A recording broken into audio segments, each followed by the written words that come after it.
Morning to you and welcome to GH Today here on GHOne television. It's the 12th of September 2025 and we are grateful to God for bringing us thus far. Now the good news is that today is also a Friday, so for a lot of you it's time to ease into the weekend. Welcome to our show. From now till 10 a.m. we'll serve you nothing but the best in interviews and in conversations as well. And because it's a Friday, you know that my senior colleagues will be joining me as well to, get into the issues, all that has happened in the course of the week. And it's beautiful because you get to be a big part of the show this morning. We'll hand over the microphones to you in the course of the show for you to also call in and let me know exactly what is on your mind. So many things have happened this week, from Abronye and the Black Maria saga to him being denied.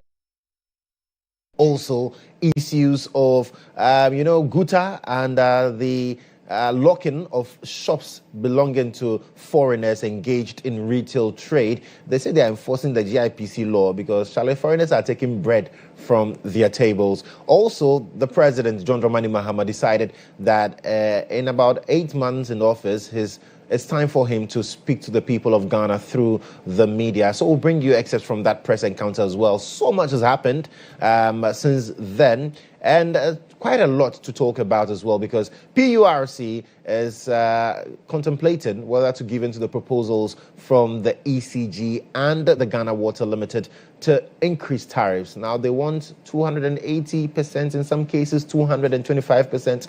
So much. Who bears the brunt of these? Well, that's why we'll also be handing over the microphones to you to be able to also share your thoughts with us. And later on, we'll have some more conversations on the show. And Entrepreneurship with Bola Ray Cohort 3 would have an interview with one of the members of the cohort, get to experience their business side, get to know exactly how the E with BR is shaping their business. So it's a really, really packed show for you this morning. I am Joshua Kodjo Mensah. Let's kickstart with the quote of the day. And our quote this morning is from none other than Queen Elizabeth II herself. And she says it is, so let's bring back the quote. It is often the small steps, not the giant leaps, that bring about the most lasting change. Small steps, not the giant leaps, that bring about the most lasting change. Queen Elizabeth II. Now allow that to settle in for a second. Get to understand that, sometimes we want to do the big things. We want to be known and seen for all those great things, but we forget that even with getting to the top, when you're using a ladder, you don't just scale. No, take your time, one step after the other. And it's these small things that sometimes might look like they don't mean anything that really cause that change that we're looking for. So whatever dream you are aspiring to hit, whatever you're looking forward to do, remember, it is the small toddler steps that makes the real difference and not the giant leaps. Charlie, sometimes if you jump so hard and so high, you will crash. So let's pay attention to the process, not necessarily the end game. That's the quote from Queen Elizabeth II, helping us with the quote of the morning. And this week, we've learned quite a number of words. I'm not sure which one is your favorite yet, but if you've forgotten, then let's do a recap of the words that we've learned this week. Here is a recap of the words we brought you this week. On Monday, we brought you frugal. On Tuesday, we brought you croon. On Wednesday, we brought you infallible. And on Thursday, we brought you ambidextrous.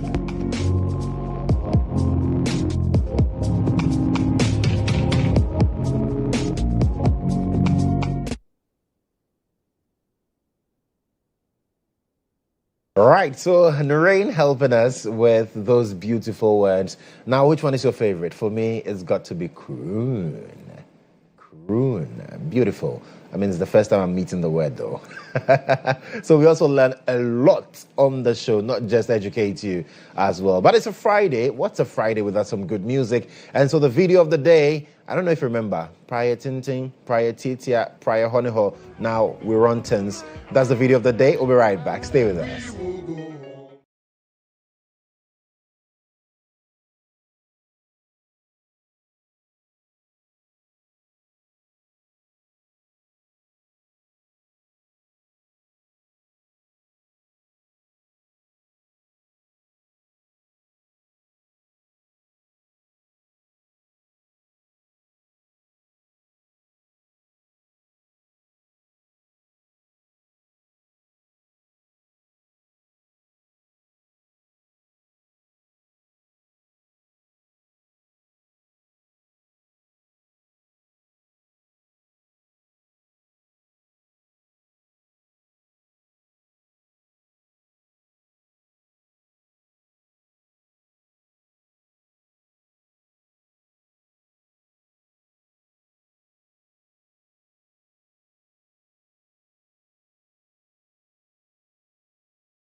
Friday, and I'm sure that most of you are also planning to run some things, break some things. But while you are breaking the things, I beg, remember, Monday will be here shortly. But it's time to have a good weekend, and so make sure that whatever you're planning for the weekend is one that will distress. Charlie, we are too stressed too, so find a way to make sure that you shed some of that stress this weekend. But then let's get back to business here on the show and bring you inside out.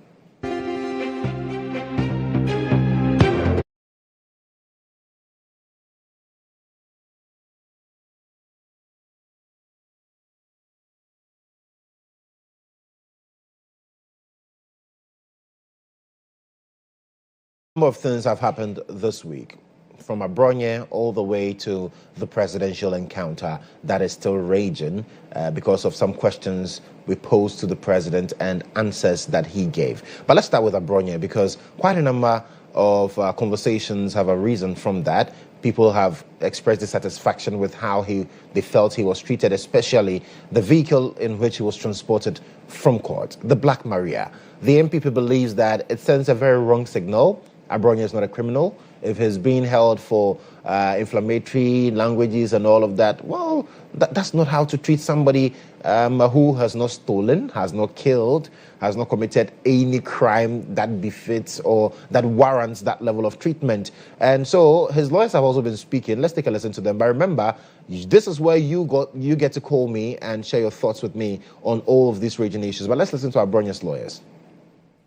I can confirm that I have still not gotten access to my client after he was moved from the National Police Headquarters, and I was allegedly informed that he was being moved to the National Intelligence Bureau, NIB headquarters. After the police, officially charged us, the charges involve breach of public,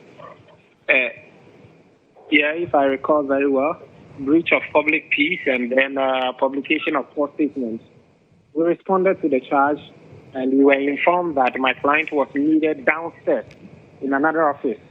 We descended the stairs and apparently it was a different thing altogether. We got down there and a car was ready waiting for my client. That was when I was informed that my client was to be moved to NIB. I said, wow.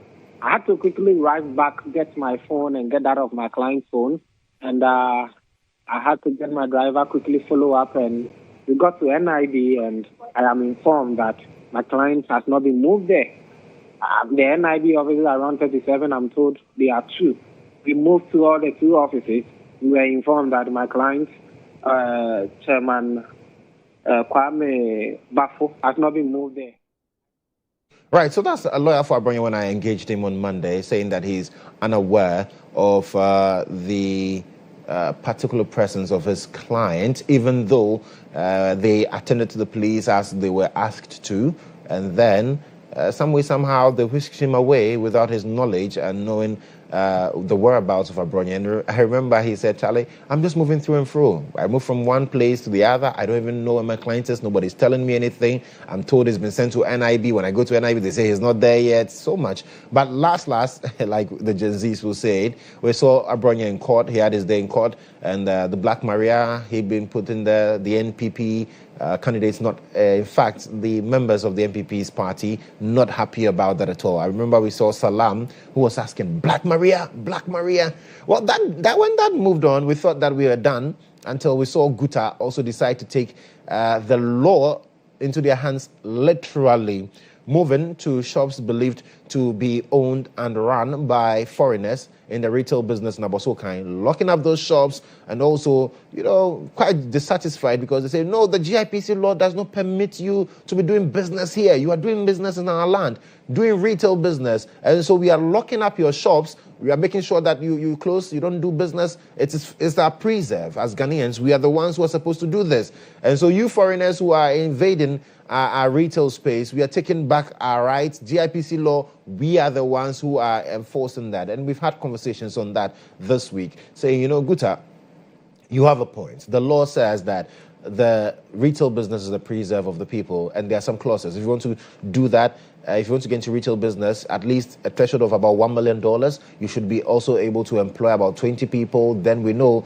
that, 20 Ghanaians, you should be able to employ about 20 Ghanaians, and then we can give you that leeway to do retail business. If not, forget it. You're not doing that. So it's the preserve of the locals. Guta says, no, we've been waiting for so long.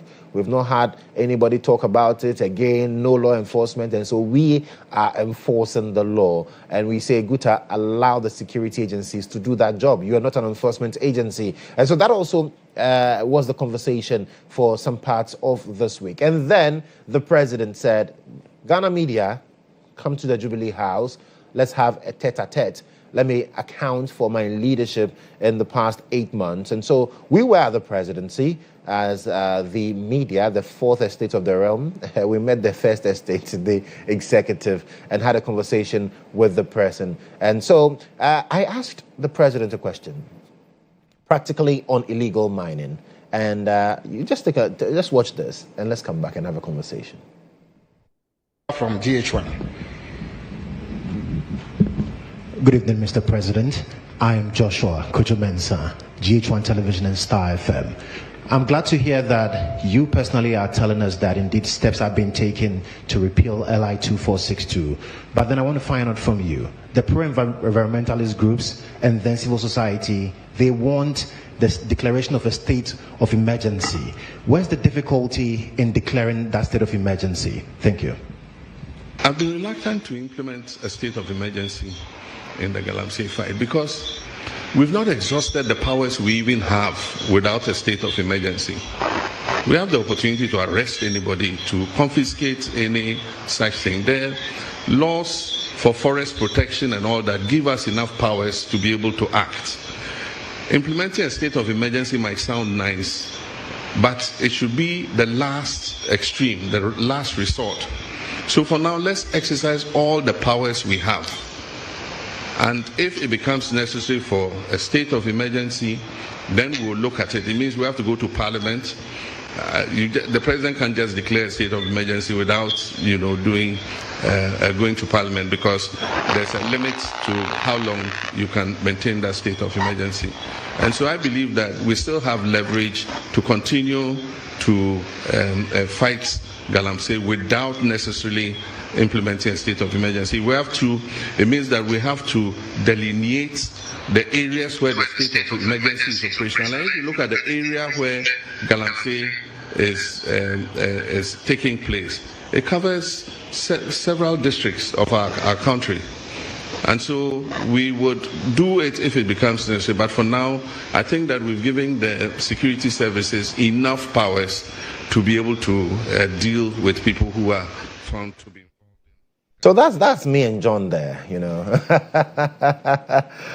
yeah, so that's the question I posed to the president, and the response he also gave to that question. But interestingly, that seems to have been the highlight of the presidential encounter, and it's generated into a lot of controversy, a lot of conversations afterwards. But let's pick your views now. The phone numbers are on your screens. You can call in, let me know exactly what's on your mind, because remember, PURC, Ghana Water, they are also saying that they want more. They want over 200% increase in tariffs to be able to remain sustainable, because as it stands now, our water bodies are destroyed. Ghana Water is spending so much money to be able to give us water that flows through our taps. And I'm even asking, do we even see water through our taps? But let's get on the phone lines now. I'll have my first caller. Hello there, good morning. Yeah, good morning. Yes, sir. Your name and where you're calling from? My name is Alaji Bele Yure Bushale. Right. Alaji, what's on your mind this morning?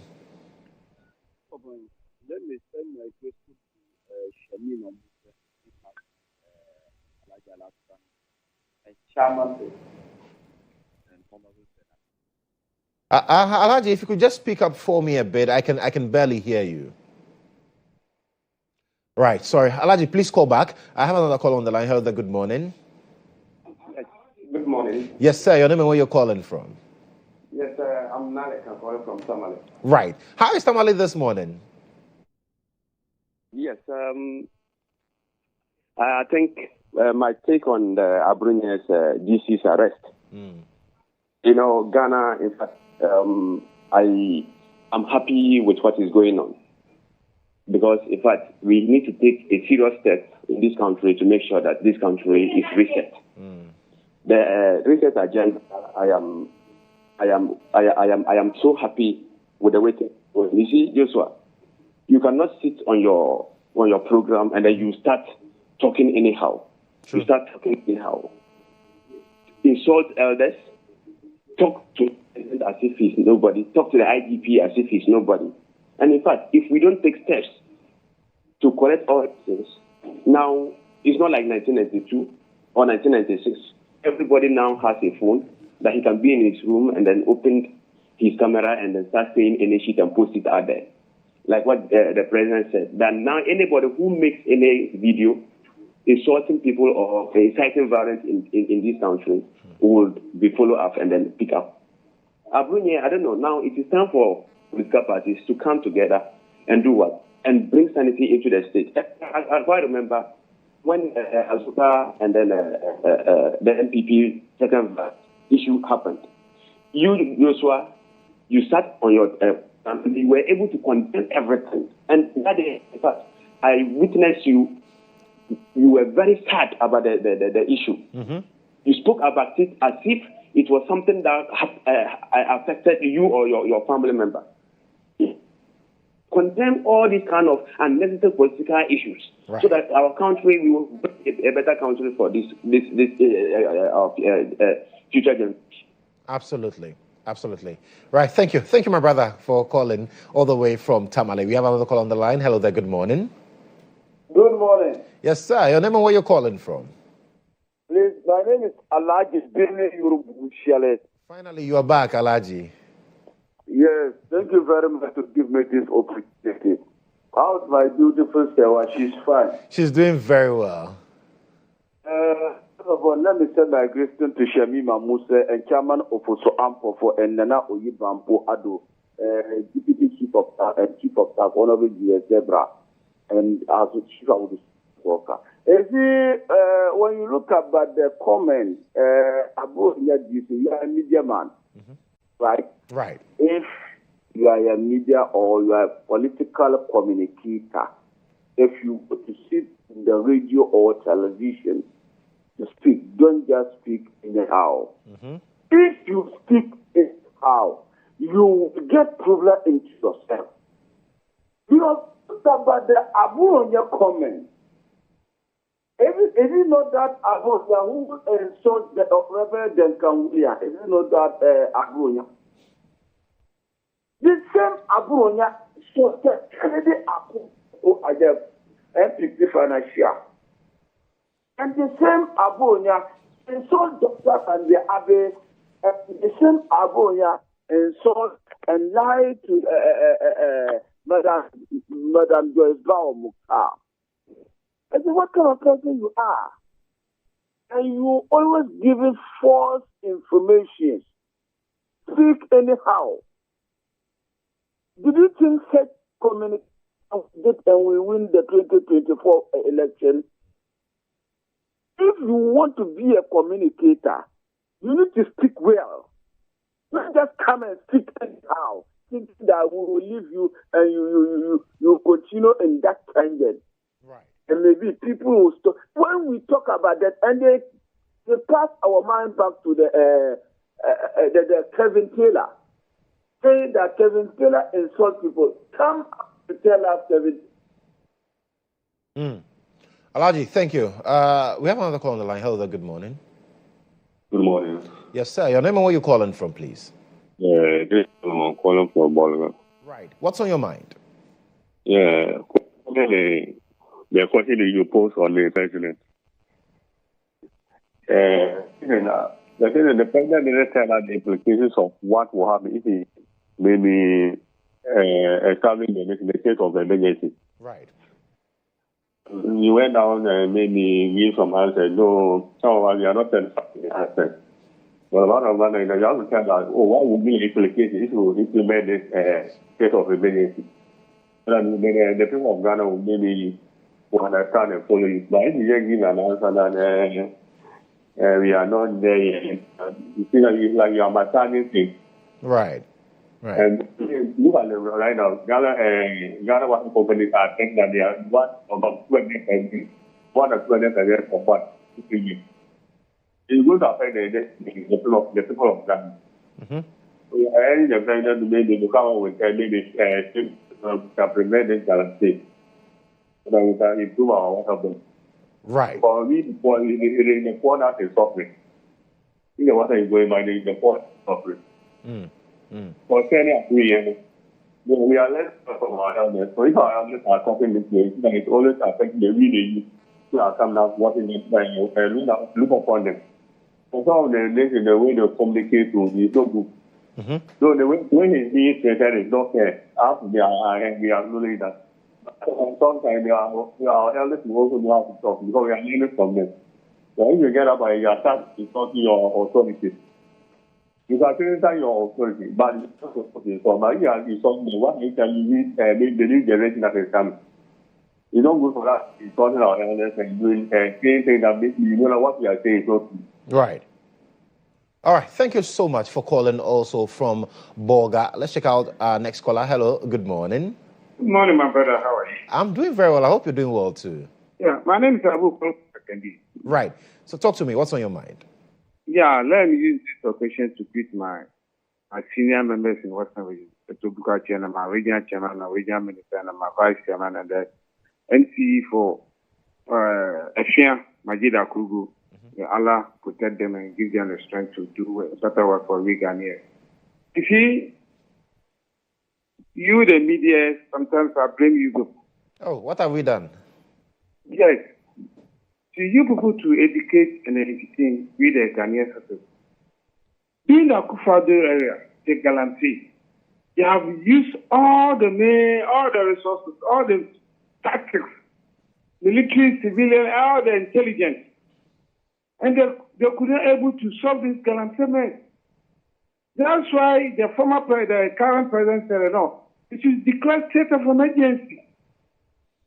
Even their own ministers, because those days, that time, the ministers themselves that involved some of the parliamentarians, key members of the government that then. That's why Muhammad said, no, then let's use the state of emergency. So, fortunately, we voted for them out and they will vote His Excellency. It's usually so matter. Let's give him, let's say, 1 year, next year. If he tried that one, he couldn't succeed, then he's going to use a state of emergency. Simple as ABC to educate the weak Ghanaians. Right. Okay. Sorry, we lost you there, but point well made. Let's check out our next caller. Hello. Good morning. Hello. Good morning. How are you? I'm doing very well. I hope you're doing well too. Hello. Hello. Yes, sir. How are you? Yes, I'm doing well. I hope you're well too. I'm doing well. Fantastic. So, what's on your mind, and where your name and where you're calling from, please? I'm Yusuf from Tamale. Okay, Yusuf, talk to me. The issue of this country. I'm Yusuf, calling from Tamale. Yes, Yusuf, I can hear you. Please proceed. The politics in this country is coming to 1 2 minutes. Today, this will say this, tomorrow this will come and say this. At the end of the day, the politicization is so rampant that we cannot even do anything objective in this country. You remember on this Galamsey issue, everybody heard what NDC was saying in 2024. Say declare of emergency. Today, the whole president, the leader of the party, has come to say that it's not easy to declare. Why were they saying this at the last time? How were they saying it? So that's the country that we are living in. Thank you. Yusuf, thank you. Thank you so much. But the president explains that, well, the things that we are seeing currently is different from the situation of last year. And that's why he believes that we are not there. It's the same thing. Nothing has changed. Joy News reporter, he said it's not even worse than before. Right. So that's it. It's unfortunate. Very well. Yusuf, thank you. Thank you for calling. Do have a wonderful day and a great weekend as well. Well, you can also call. The numbers are on your screens. Let's get to know exactly what is on your mind. Remember that PURC is also considering whether to accept the proposals from Ghana Water Limited and the Electricity Company of Ghana for over 200% increase in utility tariffs because of challenges. ECG's challenges, people say, well, ECG doesn't have a case. If ECG is able to cut back its losses, it's able to mobilize revenue, collect it well, it wouldn't have to bother about the increment in tariffs. But we have another call on the line. Let's find out what's on his or her mind. Hello there, good morning. Yeah, good morning. Yes, sir.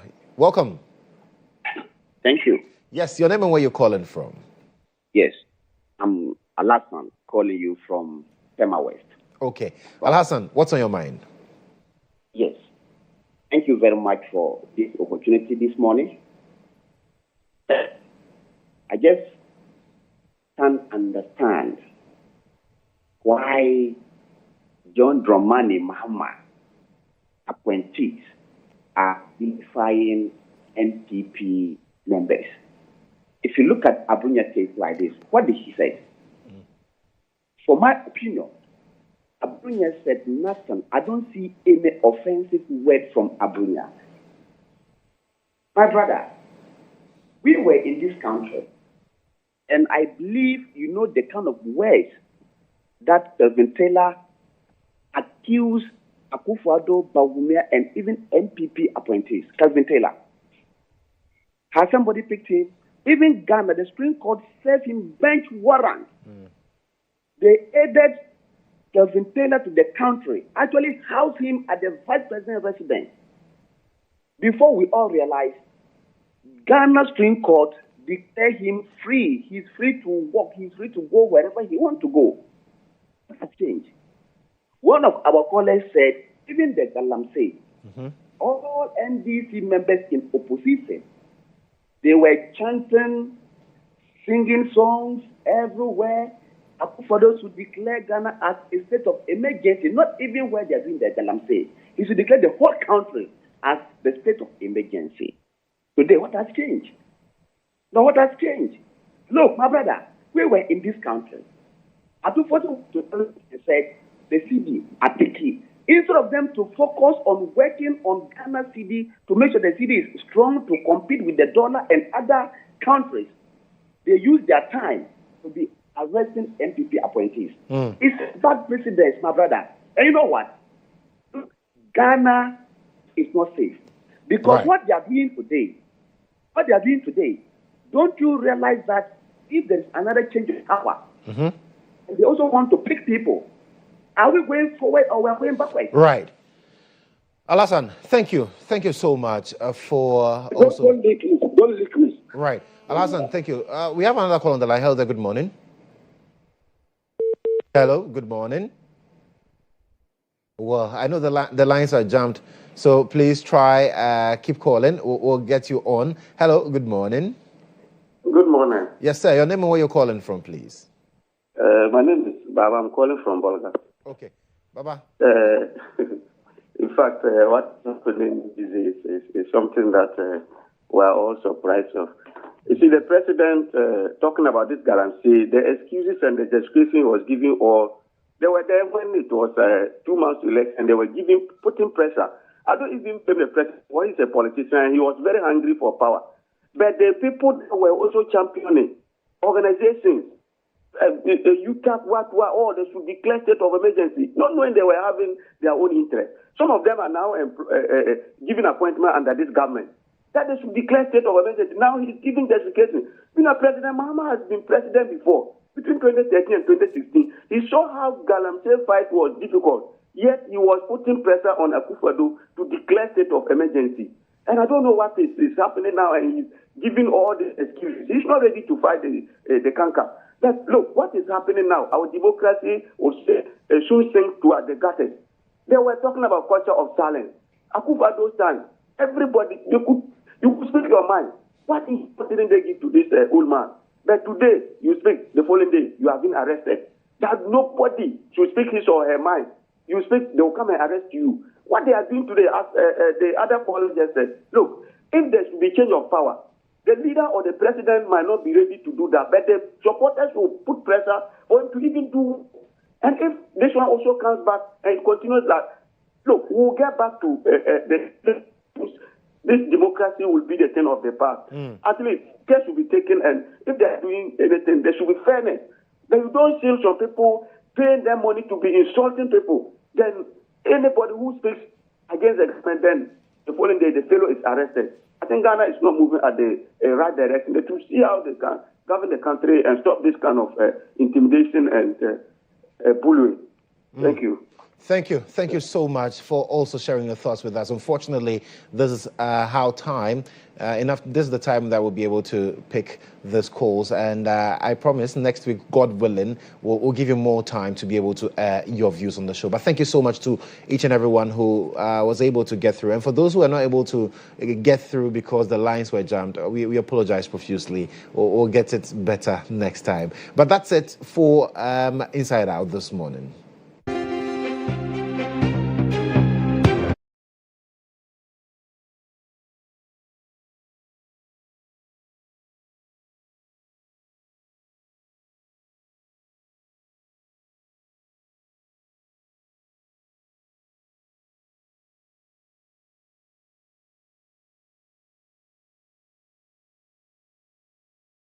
Papers are reporting this morning.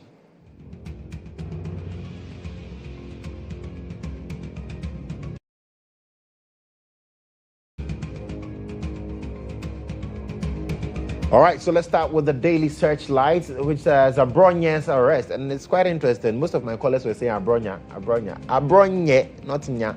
Abronye's arrest, IGP should know better. And, okay.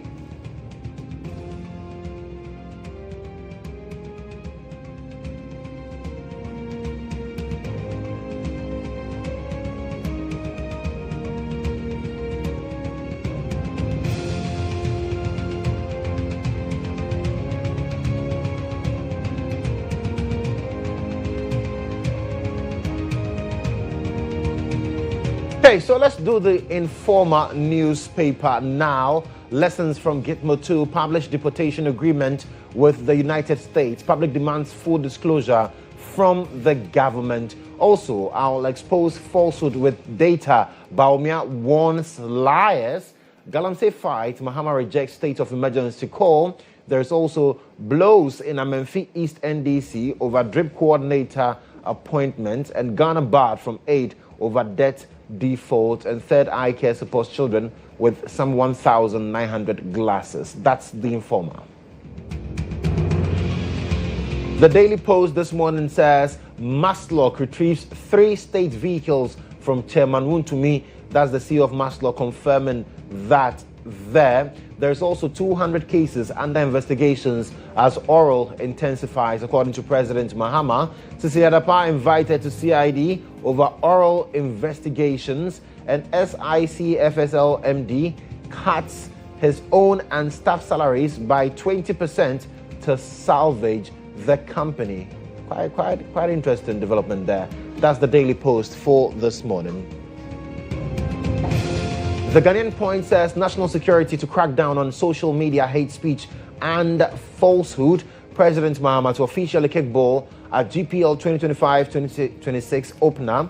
Ken Japan says, I am the only politician with the ideas to transform. And Bawumia proposes constituency-based budgeting model for Ghana.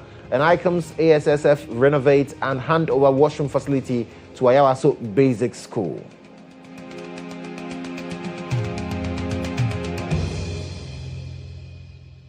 The Daily Searchlight for today, Friday, another mining lease in Forest Reserve. Osiadio condemns mining lease in Kwekaro Forest. There's also High Court convicts 2 for contempt in chieftaincy dispute. UCC commissions new campus at Dominase and institutes a culture of discipline in governance. That's according to a fellow of CDD Ghana. And stop the partisan-driven prosecution and selective justice. That's AFAG warning there. The overseer says Ghana's economy grows 6.3% in the second quarter of 2025, marking highest second quarter growth since 2019. And then education must drive Ghana's economic transformation, according to former Education Minister Yaosei Educhum. Maslock retrieves 3 government vehicles from Chairman Wontumi, and government to allocate 1 billion cedis to phase out double track system. This is according to the Education Minister Haruna Idrisu. The Chronicle says social media abusers will face the law. That's according to GHOne Mahama. And Mahama must focus on fixing security matters. In Tim Kodjo, deputy ranking, or he's the ranking rather, on the Committee for Defense and Interior Committee, yes. And then Heath Goldfields under fire. Workers allege unpaid wages and delay in revamping the mine. And the scripture is from Romans chapter 4, verse 4. Now to the one who works, his wages are not counted as a gift, but as his due. I think I like this. For the one who works, his wages are not counted as a gift, but as his due.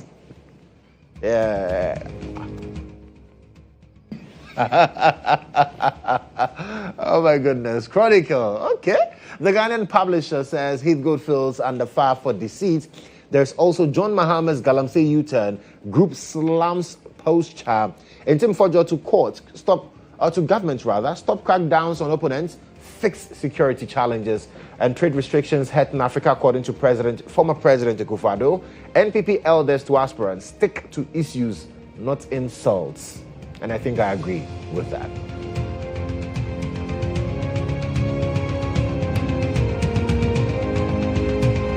So the daily guide for this morning, Heath Goldfields workers bare teeth over unpaid wages. I saw ghosts in Yoko detention. Oh, Chairman Wontumi. I'm no supreme leader, according to President Mahama. He says, look at my face. Do I look like a supreme leader? Government allocates $50 million to vaccine research and production, and CSOs jab Mahama over Galamsey comment. That's the daily guide for you this morning. The Ghanaian Times will fish you out. President warns online hate speech preachers. 2 NGOs kick against 280% water tariff hike. Palugu multi-purpose dam project undergoing scope review. 1 billion cedis allocated to end double track, according to the Education Minister. And $3 billion annual food imports bill unacceptable, according to the Minister for Agric. The Daily Graphic says President Mahama flags $42 billion import scam. Government earmarks 1 billion cedis to end double track system. Junior Graphic marks 25th milestone. Congratulations to Junior Graphic. And Ghana receives $360 million World Bank funds.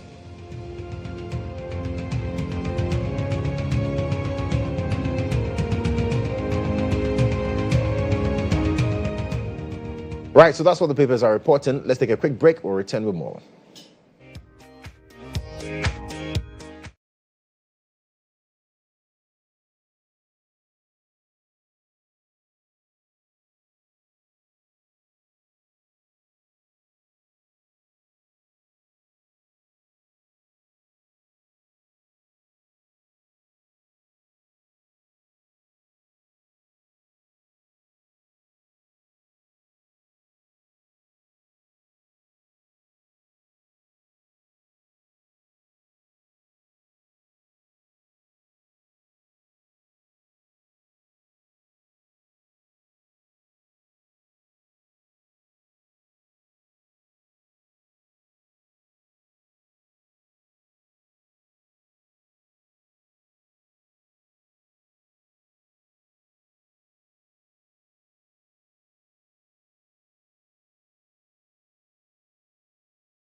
Joshua from GHOne. Good evening, Mr. President. I am Joshua, Kodjo Mensah, GHOne Television and Star FM. I'm glad to hear that you personally are telling us that indeed steps have been taken to repeal LI 2462. But then I want to find out from you, the pro-environmentalist groups and then civil society, they want this declaration of a state of emergency. Where's the difficulty in declaring that state of emergency? Thank you. I've been reluctant to implement a state of emergency in the Galamsey fight because we've not exhausted the powers we even have without a state of emergency.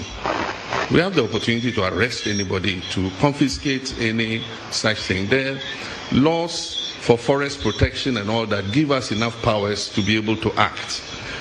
Implementing a state of emergency might sound nice, but it should be the last extreme, the last resort. So for now, let's exercise all the powers we have. And if it becomes necessary for a state of emergency, then we'll look at it. It means we have to go to Parliament. The President can't just declare a state of emergency without,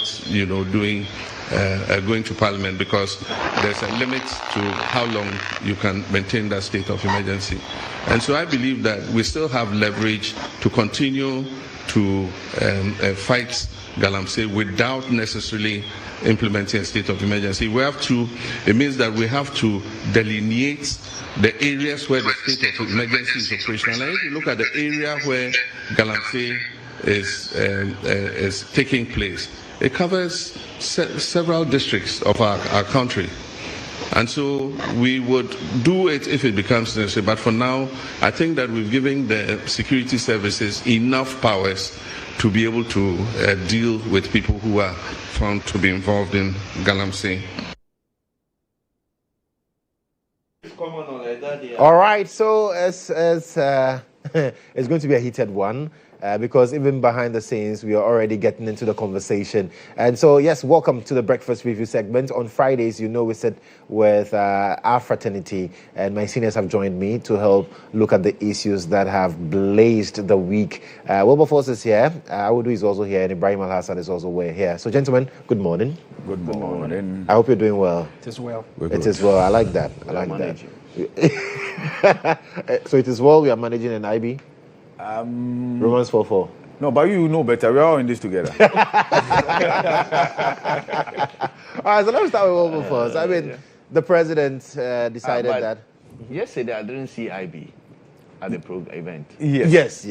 So here's the thing, and I think if generally we're going to talk about the event Wednesday. 2 days Wednesday. Yes. Talk about the event and the organization. I think there are lessons that we, the journalists, can pick from this.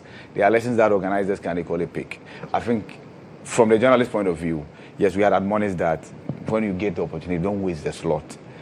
Just go praise the president instead of asking critical questions on the minds of many people. You are not doing the president any good. If you ask the questions, the president gets the opportunity to explain himself. Lesson from our end. Lessons from the organizers will be that there should be equity. You see, one media house cannot have 10 people, and another media house is given opportunity to present just one. Sure. What will be the yardstick for that determination? So moving forward, that's a lesson for the organizers, right? So basically, that we had limited invitations. That's how come out. That's why you were not there. Yes, and you cannot go there without an invitation. I have never been privileged, so I've never been privileged, so I will not even attempt to say why I wasn't there. So. Yeah, but of course, I'm aware that Daily Guide was invited. But I don't work with Daily Guide. Oh, no, I don't work. Wilberforce had a representation yes, there exactly. as well. So. Exactly. Yeah, Wilberforce, how many invites did you get? Deka. Ekome. Guda. We also had Guda. We are in the same. Thanks to the Minister of State in charge of communication. He facilitated my entry because I did not have an invite. Yeah. But Felix ensured that I got the. You mean EIB or GHOne? GHOne had one, and then Kasapa had one. What of the other one? What's we just had Star. No. Okay. But again, thanks to Felix for ensuring that I got access. You got access to the place without accreditation. No, Felix. He facilitated. He facilitated my entry. So thank because you. It was practically impossible for us to just have one. Yeah. You see, And like I said, the president expressed excitement at the question asked by Mensah Abubedu. True. Her question was the only one that touched on housing. Yeah. Imagine she was not there. The president wouldn't have had the opportunity to talk about housing. At all. That's the point. So you must do all these permutations and these And one thing that I would also suggest for the organizers is that, you see, the president took quite a couple of minutes to now give a speech, which I believe that we've heard consistently. Yeah. So if it's strictly for you to address the media, just come sit down, dedicate 3 hours. Okay, shoot, let me answer. And then I think in his explanations as well, there were times that it was quite lengthy. And so you realize that we didn't have time to ask enough questions because there were so many hands that were up. And some way, somehow, limiting people to just one single question. See, the problem, yes, that's what I was going to talk about. You see, when you ask a question and there's no benefit of follow up, then sometimes your question may not even be answered well. And even if it is answered, there are gaps that sometimes you need to fill with the follow-ups. But because there was no time. But I disagree with you when you say that he should just come and sit down and start for the questions. I think that he needs to set the ball rolling by telling Ghanaians what his administration has done in the last 8 months. And following from that, then questions can be asked. But also different from what he told us when he assessed himself. Yes. Exactly. And because of the time factor as well. I think the time factor, I agree with you that, of course, set the ball rolling with an address. But address could be a very brief one. Two, I think the 8 p.m. has equally not been that helpful to even the president, right? In opposition, same, I was at Kempinski where he engaged the media. I was there. It was 8 p.m. on a Sunday. And I remember the conversation was, okay, we're going to work the next day, right? Yeah. So there were many people who also could not get the opportunity to ask questions, right? And for people to move from their homes, of course, it's not everybody. It's never happened that everybody who shows up at this media encounter gets the opportunity to ask. But at least as much as possible, many more people should be given the opportunity to ask questions. I agree. Like I said, it's helpful to the president because he needs to speak to these issues that will be raised by the journalists. But all in all, you guys did fabulously well, especially the two people that we sent from here. You did amazingly well. Yourself and Dennis. Yes. Thank you. All of us. Let me give you a take preliminarily on what happened on Wednesday. And I didn't really get opportunity to watch the whole thing because I was at an event and then I joined in at the last 30 minutes of the thing. I think that the idea behind it is accountability. Sure. And so if it is about accountability, then we want to see that out of the program there's been accountability. So the first question I asked myself with the few minutes that I watched was, has the president been accountable? And that has to do with the areas that came up for discussion, at least the short period that I watched. And how that the president gave opportunity to other people who ordinarily were not going to get the opportunity. Sure. So I heard about Alhaji Gomda. Yes. He was talking about the fact that Gomda was his senior in school and so gave him the opportunity. And then I think Mensah Abubedu, your colleague, she was one of the two ladies in black. Yeah. With white. One with more white. Yes. The other one with more black. Yeah. And all that. So so Felix, what she wore was black with white in the neck area. The other lady in front of Benes also wore black with white, but Benes had more white in hers than the other. So when Felix was choosing, then he said that I will give the opportunity to the one with more white. Yes. Then I think the president decided that the other one should also be given the opportunity. And all that. Which I found was it was more like presidential intervention. This is not presidential pardon. Pardon is a different one. So I found it intriguing. The accountability part of it is, for me, what is important, that the head of state finds it necessary to engage with media, and we are told that it's not going to be the last. Yeah. Under President Akufo-Addo, we saw some from 2017 to 2019, but post-COVID, I think fellow Ghanaians took over. So we never saw that kind of engagement with the president sitting with media and interacting with them. Fellow Ghanaians took over from 2020, 2021. And I think fellow Ghanaians also fizzled out after 2021. And then 2022, 23, 24 were challenging years. And so it looks like the president was more focused on the challenges than interacting with the media. So that last part of the Kufuor administration, we did not see direct media engagement before his term ended. So now that it has started, we hope that it will continue. The president has another 3 years to be in office. We are already getting to the end of the first year. Yeah. So I presume that he has another 3 years. Most of the time, the election year becomes a difficult year for any sitting president because you are exiting and trying to leave a legacy. And also for President Mahama, this is his last term. So I find it interesting. 2026, 27 may offer opportunities for this, but I don't see it in 2028. 2028 will be more of the presidential candidate of the NDC. True. Because that person's face must show more than the exiting president. So reality check, it will happen. So yes, that would be my observation. Quite interesting. But let's get into the meat of the matter. And I remember telling IB yesterday that I was not surprised that even in the president's speech, he talked about illegal mining. I thought it was done.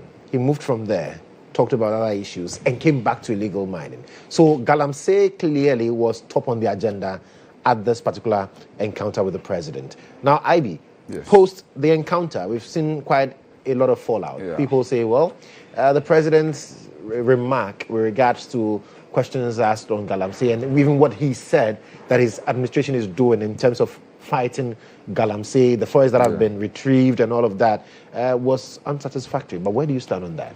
Well, so Galamsey in the morning of the encounter on this platform, I had mentioned, we all had discussed things that we had expected from journalists. Galamsey was top on that. And I had mentioned that this was going to be a friendly chat because this is the swiftest anytime since the fourth Republican dispensation that the president has engaged the media. Sure. In less than a year into his administration. It's never happened.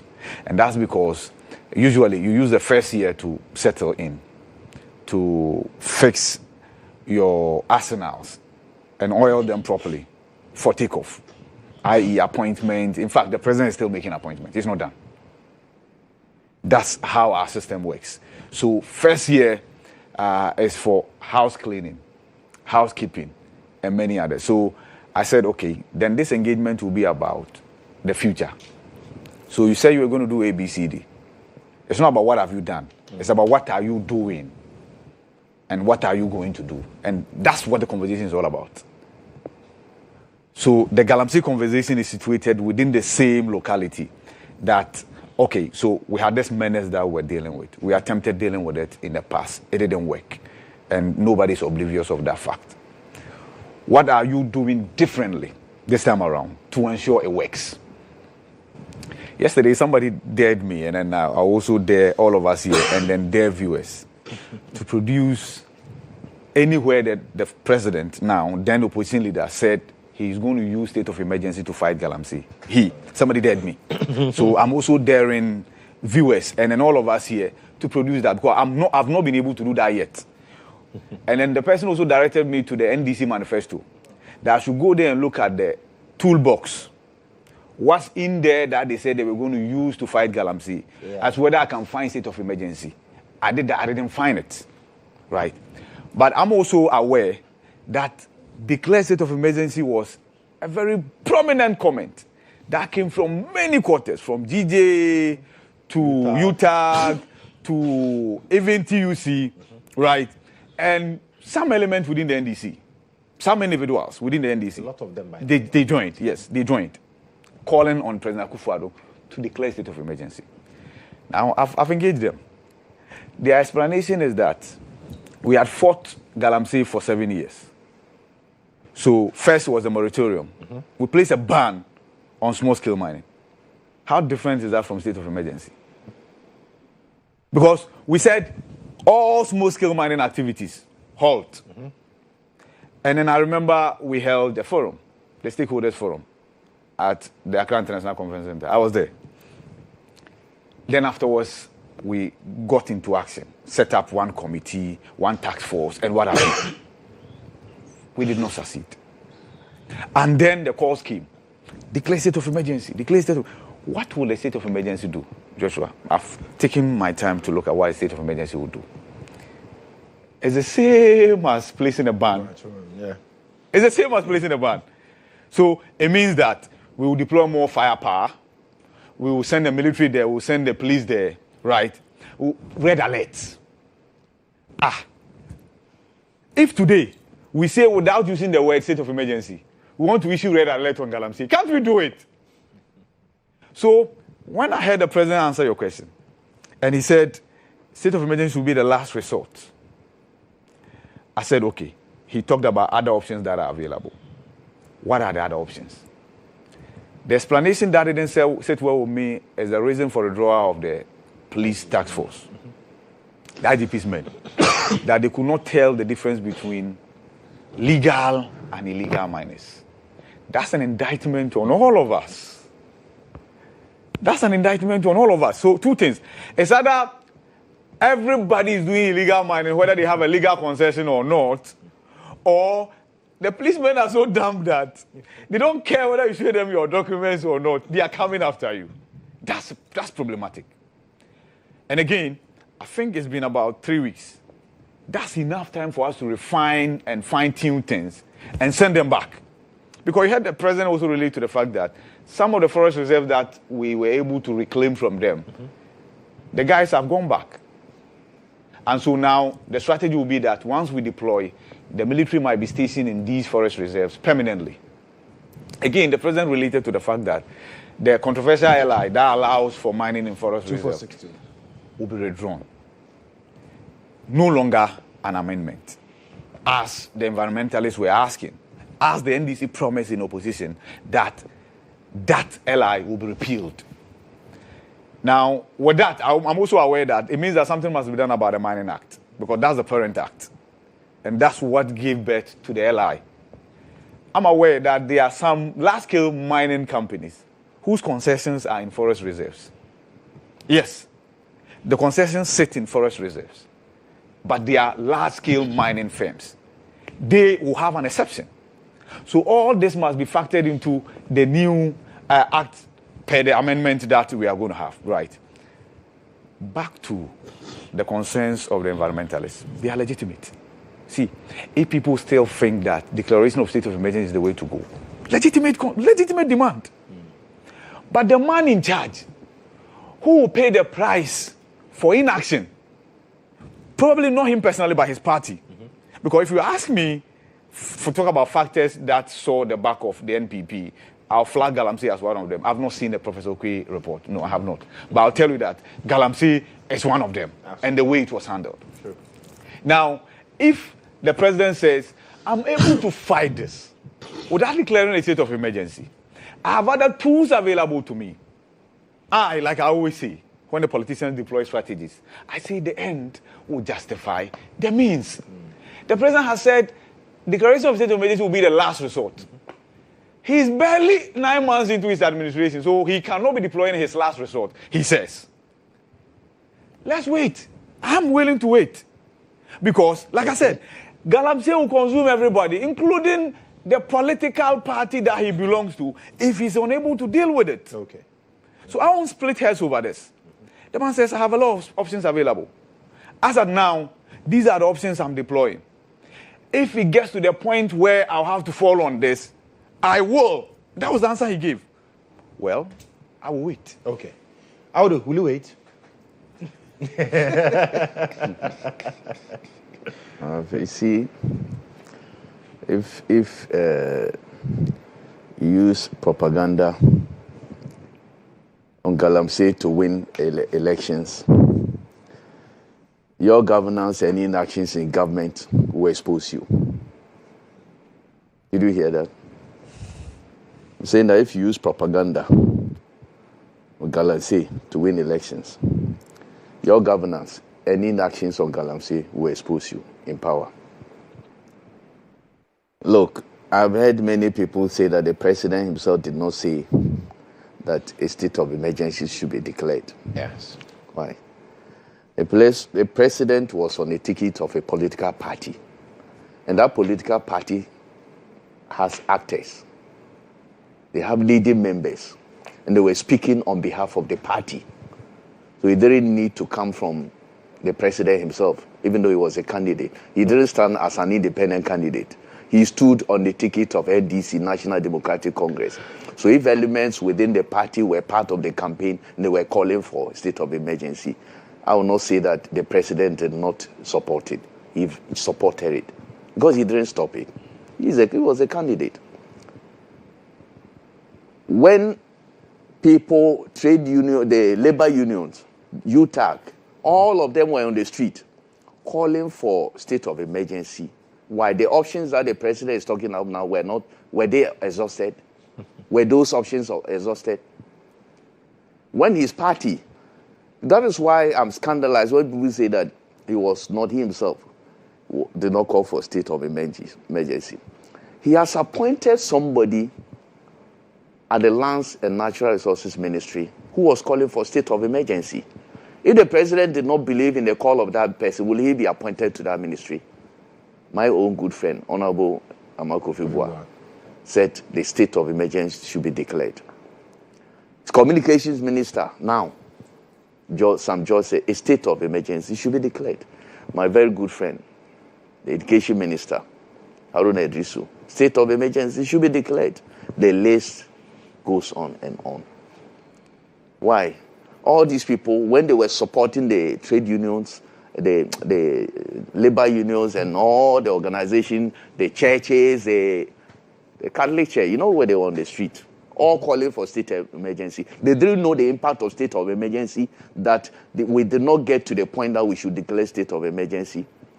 Was it because it was President Akufo-Addo and now things have changed? That's why I've always spoken about hypocrisy in this country. Sometimes we behave like sometimes one world at one time and another world in another period. We cannot govern a country like this with this kind of level of hypocrisy. The person who is now, I saw him recently on TV and I was scandalized, Professor Jampo, that the president has just come in. We should give him some time. We didn't need to declare state of emergency now. There are measures that he can take to. Why? Do you need 10 years, 100 years to declare state of emergency if it's necessary? When things happen in this country, do the presidents do that? So this whole thing about fighting Galamsey, and you see, I believe that then that we didn't need state of emergency to fight Galamsey then, and I still believe so. When the calls were rife last Yes. Because look, why? Why will a state of emergency, by the way, I don't see state of emergency being the same as declaring a moratorium, 1 year moratorium. They are two different things. This one, when it's declared state of emergency, there are consequences, movements, and all that. But people's livelihood sometimes affected. The time they sleep and all that, you can bring all those together. But when the moratorium was just about the people involved in Galamsey. So I see that a bit of difference. So all these things that we're talking about Galamsey, the president had said he was going to, he himself, what I heard him say was that President Akufo-Addo was responsible and he should be held responsible. He should be able to fight Galamsey. That one he said it. Because and I agree with him. Akufo-Addo was a president. It was his responsibility to help fight Galamsey. The same as he is a president today, it is his responsibility to help fight Galamsey. But what he did at the presser or the comedian encounter did not give me hope at all that we will be able to fight this. Even though he says that the security services have been empowered to be able to clamp down on illegal mining. Which security services and he's been able to now seize about 300 shangfans. So much done in terms of seizing excavators and all of these things. Oh, Joshua. Oh, from Rawlins's time, we started fighting Galamsey. from Kufuor's time, we started fighting Galamsey. From his own, my John Mahama #1, he started fighting Galamsey. And all these things he enumerated were done. Champagnes were seized, excavators were seized, and all that. Nothing new. What I'm worried about, he said state security will fight, will do what? They've been empowered enough. Do you know that at the press conference, a press media encounter, he said IGP's security anti-Galamsey task force was disbanded. Do you know the reasons? Charlie, if the IGP, who is in charge of internal security, who is the head of an agency or a body that's in charge of internal security to keep peace and prevent all these things, can his task force was disbanded. Which one was active? Which one was actually working on the ground? Was it the one formed by party apparatchiks? You mentioned NIMOS. What? The National Anti-something. Headed by who? Yeah.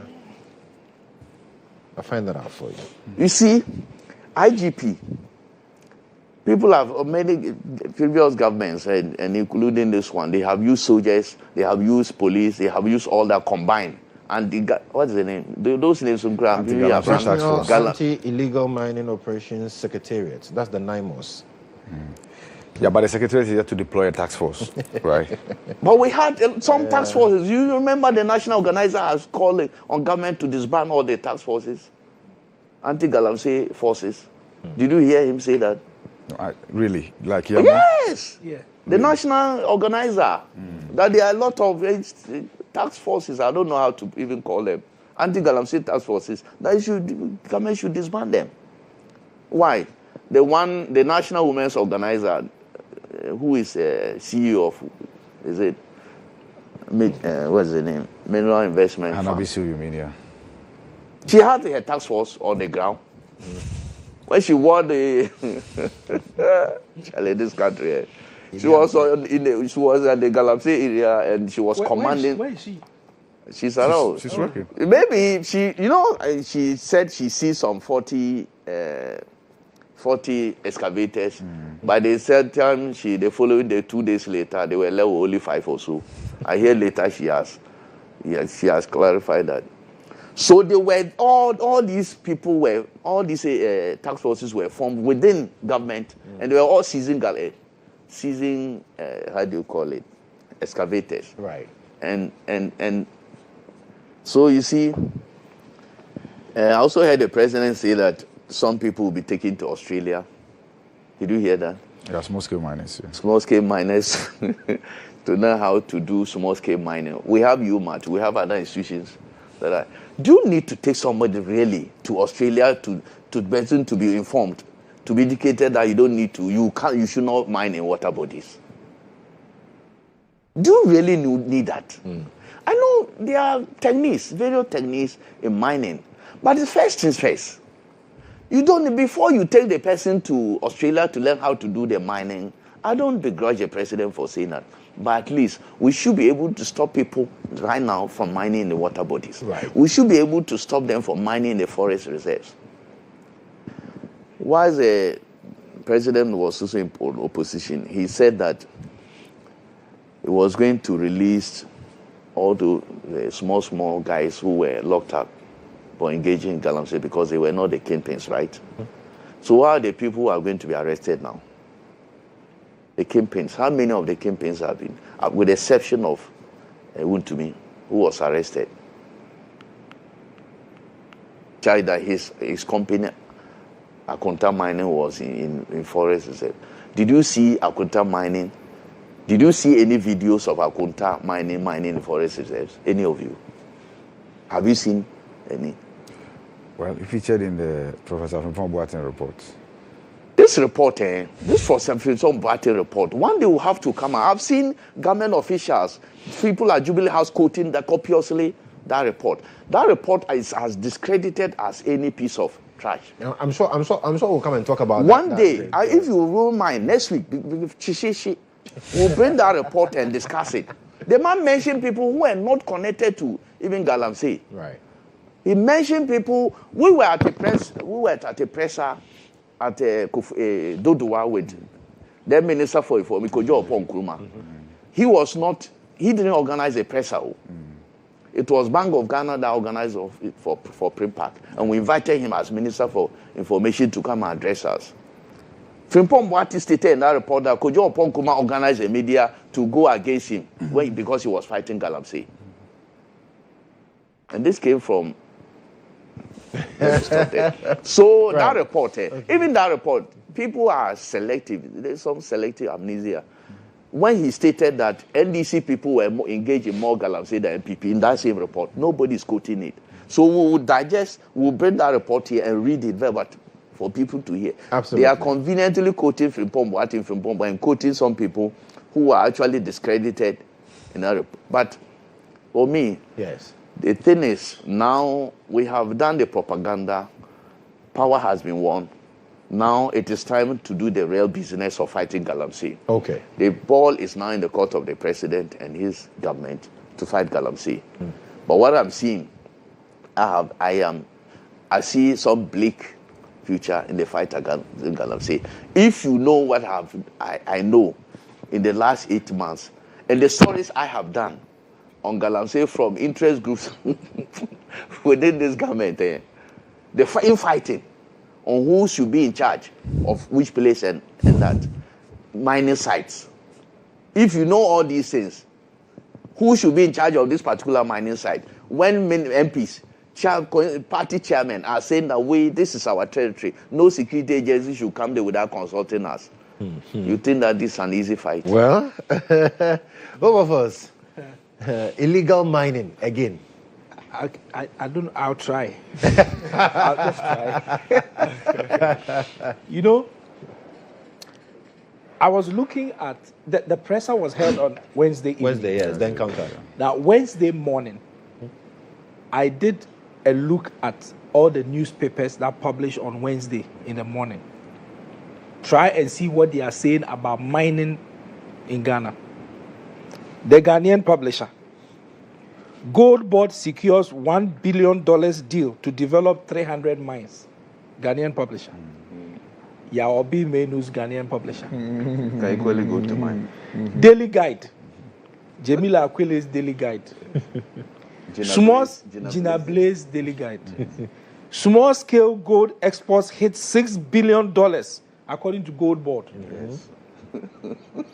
Audu Mohammed's custodian. He's sitting here. Small scale gold exports beat large scale. Small scale gold exports beat large scale sector something. Yes. Audu Mohammed's he's here. Custodian. Yes. Okay. Which other one? Ghanaian Times. Who is the editor? Abdurrahman Salifu. Abdurrahman. Okay. Government secures $1 billion deal to support 300 small-scale mining operators. Sami Jemfi. Ghanaian Times. Should I continue? Okay. The new publisher. Yes. Halifax. Yes, Halifax and Sadu. Gold Board to refine gold before export. Yes. And the picture there is Sami Jemfi's picture. Yes. Bold yes. and clear. Yes. Okay. His picture has featured in all the papers. Featured everywhere. Yes. Fortune Alimi's Daily Gist. Yes. Gold Board records $6 billion gold exports. Should I continue? What's your point? So, when I saw all these headlines, I remember asking myself that when I look at all these things that is being said, and most of it attributed to Gold Board, small-scale mining and everything, it is just informing me that there is a certain economy somewhere that it looks like as a country we are turning a blind eye on. See, if we are saying that gold exports have hit $6 billion, do you know that Ghana went to IMF only the other day for $3 billion? We are actually saying that there is something happening in Ghana that can lead to sale of $6 billion. Really? That's what happened. It's real. Really? And then we sit somewhere and then come and say we are fighting galamsey, we are fighting small-scale mining, we are fighting... We're fighting illegal. Illegal. We have actually even added illegal to it. Yes. Really? Yes. Audu Mohammed's front page says that... Audu Mohammed's front page says that... Why are you emphasizing on small-scale gold exports beat large-scale sector. Yes. Really? Yes. According to the gold mark. According to the figures. See, this whole thing, I am happy that it is President Mahama who is sitting at the Jubilee House as president. Now.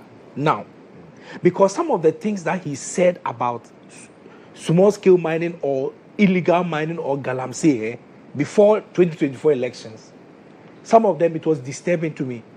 The reason why it was disturbing to me is because I had heard the then Minister for Finance, Mohammed Amin Adam, raise this concern about the galamsey economy, where he said that, look, at the time, I remember him saying that about 2.5 million Ghanaians were involved in small-scale mining, some of which has resulted in illegal mining or galamsey, where they are hitting our water bodies and our forest reserves. Yes.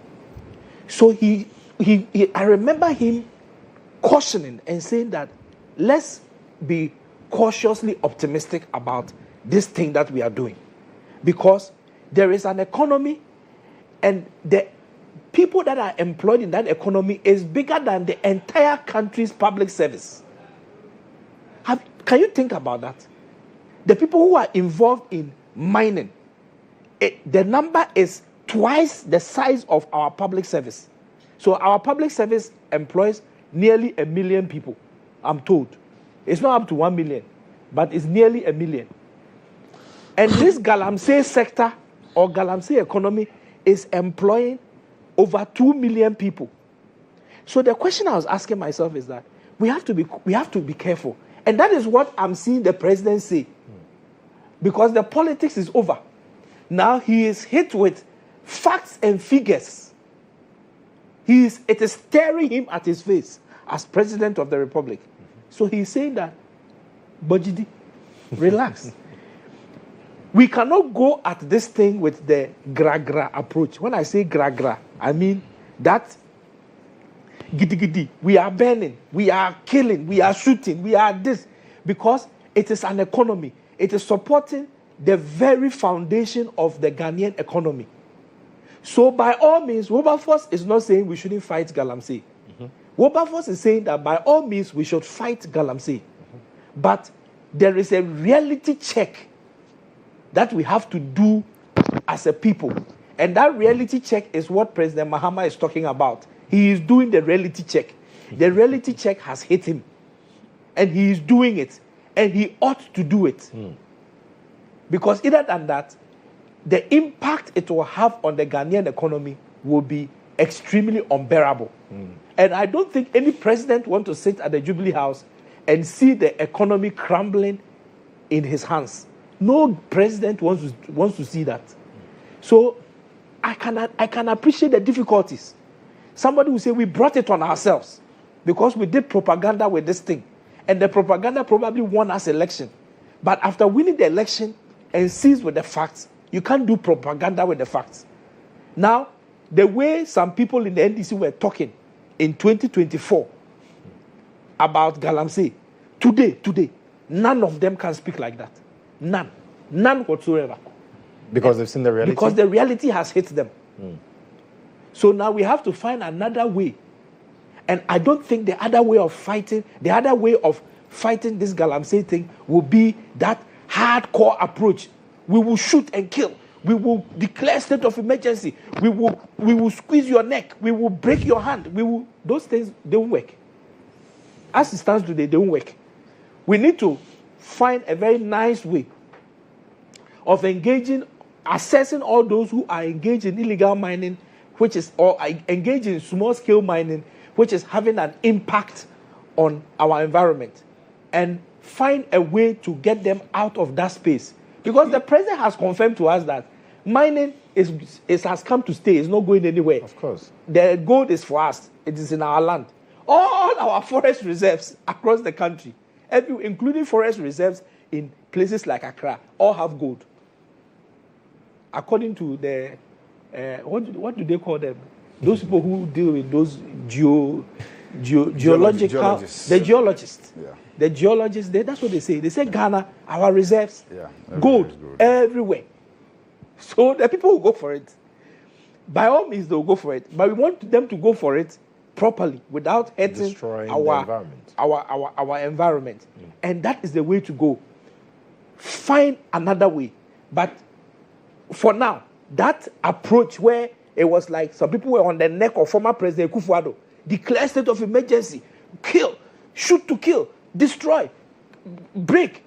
All those people, the CEOs were making all those noise today. The president, the sitting president is saying that it will not work. Good morning. Joshua, he was talking about small-scale mining sector. Right. You know, when the president was asked whether by Kodjo Jansen, whether the gold that we have exported includes gold from Galamsey, the president gave a very good answer. He said whether it is from Galamsey or it is from the normal, the how do you call it? The legal mining. Yes. At least we have bought the gold and we have sold it. It stays in the country. That's a good one. But it tells you that government itself is buying gold from Galamsey, and that's how difficult it will be to fight it. But the president says there's a tracing system. Yeah. Where they're able to trace the source of the gold because that gives the gold more premium when you're selling it. So, traceability. They trace what? Don't worry. Yeah. So, if it is traced... Or not the quality of the gold? No, the source. Oh, no, the source. Yes. No, there's... But the gold is gold. No, there's a quality aspect. Mechanism for tracking to ensure that gold board, as we have established, which is aggregation of all gold from small-scale miners, doesn't encourage people to go into illegal mining. So then, and that's why you talk about the $1 billion that Sammy Jemfi says will be signed in November this year to support small-scale miners. So they mine responsibly. So then Gold Board will then buy from them. Okay. So that mechanism is there. Yes, but it hasn't started. As we see today, we are buying from both. No. There are mechanism to buy only genuine gold from responsibly mined, ethically mined gold. Yes, that's not the answer I gave you. It's my turn. That's not the answer I got from the president yesterday. Right. You may be correcting it. What I got yesterday is we are buying it anyway. But if this traceability thing comes, if people do the small scale mine, the illegal one, and they get the gold of high quality, and so you mean they will not sell the gold? Government will not buy? What will be, or there will be some kind of punishment for those people? Or the value of their gold, when I say the value, the cost, how they will sell it will be lesser? Or is it that, because we at a point, we will face these challenges before we get to where we want to get to. Right. We'll get the illegal miners to get the gold. So how do we treat them when they bring the gold for sale? I think we should look at how we will take the gold anyway, but what is the punishment if we get the gold from the illegal? Let me come in briefly. Okay. So as we speak, Gold Board gives license to anybody who wants to buy gold. Yes. And Gold Board says, have a mechanism that will ensure that those people that have given license only buy gold from legal miners. Now, nobody else is allowed to sell gold to any other entity aside Gold Board, unless you are a large-scale miner, which the law allows you to sell about 20% of your gold to Gold Board. So if this is properly enforced, what will happen is that small-scale miners or can legitimately sell their gold. But illegal miners will be discouraged from engaging in illegal mining because you cannot sell your gold. Who told you that? Look, I'm telling. Listen, I'm telling you about the mechanism. Because people have been arrested. Yes. Monies have been confiscated by the task force that has been put together by Gold Board. No, I get the point. No, I know. I know. Is Indian hemp not illegal? But people are selling not buying. That's the point I'm making. So yes, but we cannot stop. You have come back to my point. No, I get the point. Because you are giving me the license to buy. You are giving me the license to buy proper gold from proper people. Right. Why less? But why? I have taken the license. If I had somewhere and you bring you will lose your license. If you know if you don't get me? If you don't get me, but if for instance, the cannabis that was found in Lab. Yes. Well, it was in the house. Yes. The Indian hemp. The Indian hemp. When a man decides to steal, until you are arrested, you are not a thief. Yes. When you are arrested, that's the only time you have become a thief. So people are involved in illegal mining. Yes. They are getting gold. In fact, in most cases, alluvial gold. Yes. I hear there's something called alluvial gold. And they want to, they come to you, the one with the money, in the comfort of your home, and release the gold. You check, everything is fine. The gold is you say quality. You buy it. Your international partners and the people you are selling the gold to are waiting. People are waiting to go and buy gold to do their wedding rings, their chains, their anklets, and all those kind of things. So be there. That you are seeing the gold. You say, I'll buy it because you got it out of illegal mining. No businessman would think like that. Looks like it's a really complex fight. It's a complex fight. That's why there's no simple solution. Yes. That is why I am happy that the sitting president now has come to the reality table, where he's realized that giddy approach that people, CSOs and people want us to go, and Catholic Church was doing demonstration and singing and reciting the Lord's Prayer and all kinds of demonstrations that have all those things now. Even these people cry Democracy Hub. They play football at 37. Yeah, block the road.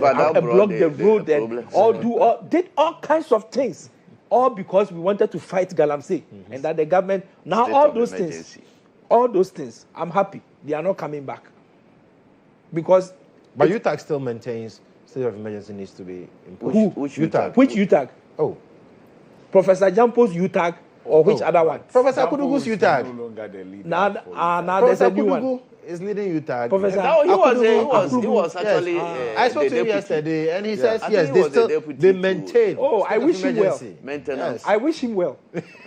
I wish him well, but if he listened to the president, the other day, all that I heard was that all this giddy approach that we have used is no longer viable, is no longer workable. That's what I heard. And that we are finding a new approach, including taking people to Australia to understudy how mining is done properly, so that they can come and repeat it here. We do that all the time.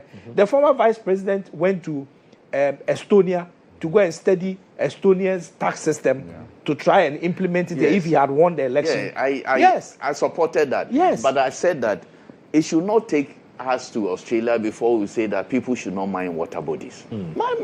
Look, mining, we cannot stop it. And we all agree that this is an area that is complex that we cannot. In fact, if we stop it, this economy will collapse. Okay. Initially, I said that we should stop mining all, but I've been convinced that if we... You've seen the light. I've seen the light. You've come to the reality table. No government. No government. But what we need to do, look, I have called for consensus many times on this platform. I remember. That MPP, NDC, they need to stop the politics and say that this is a way forward, this is a blueprint for us to be able to mine without destroying our water bodies, without destroying our forests. If the two parties come together and we have a blueprint, everybody will have the support and the people will listen. But when we have MPP in government, NDC is against what they are doing, they are supporting Galamseyers. MPP goes, NDC comes, MPP is supporting the Galamseyers.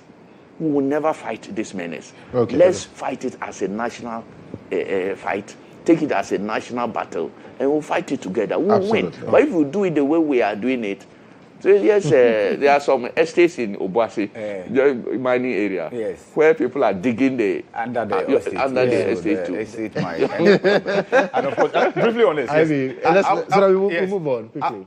What I would do is calling for will not happen, right? Yes. The same call was made under Akufo-Addo. Yes. And I remember saying that. You see, in this country, we don't. I've called for it several times. We don't do what is expected.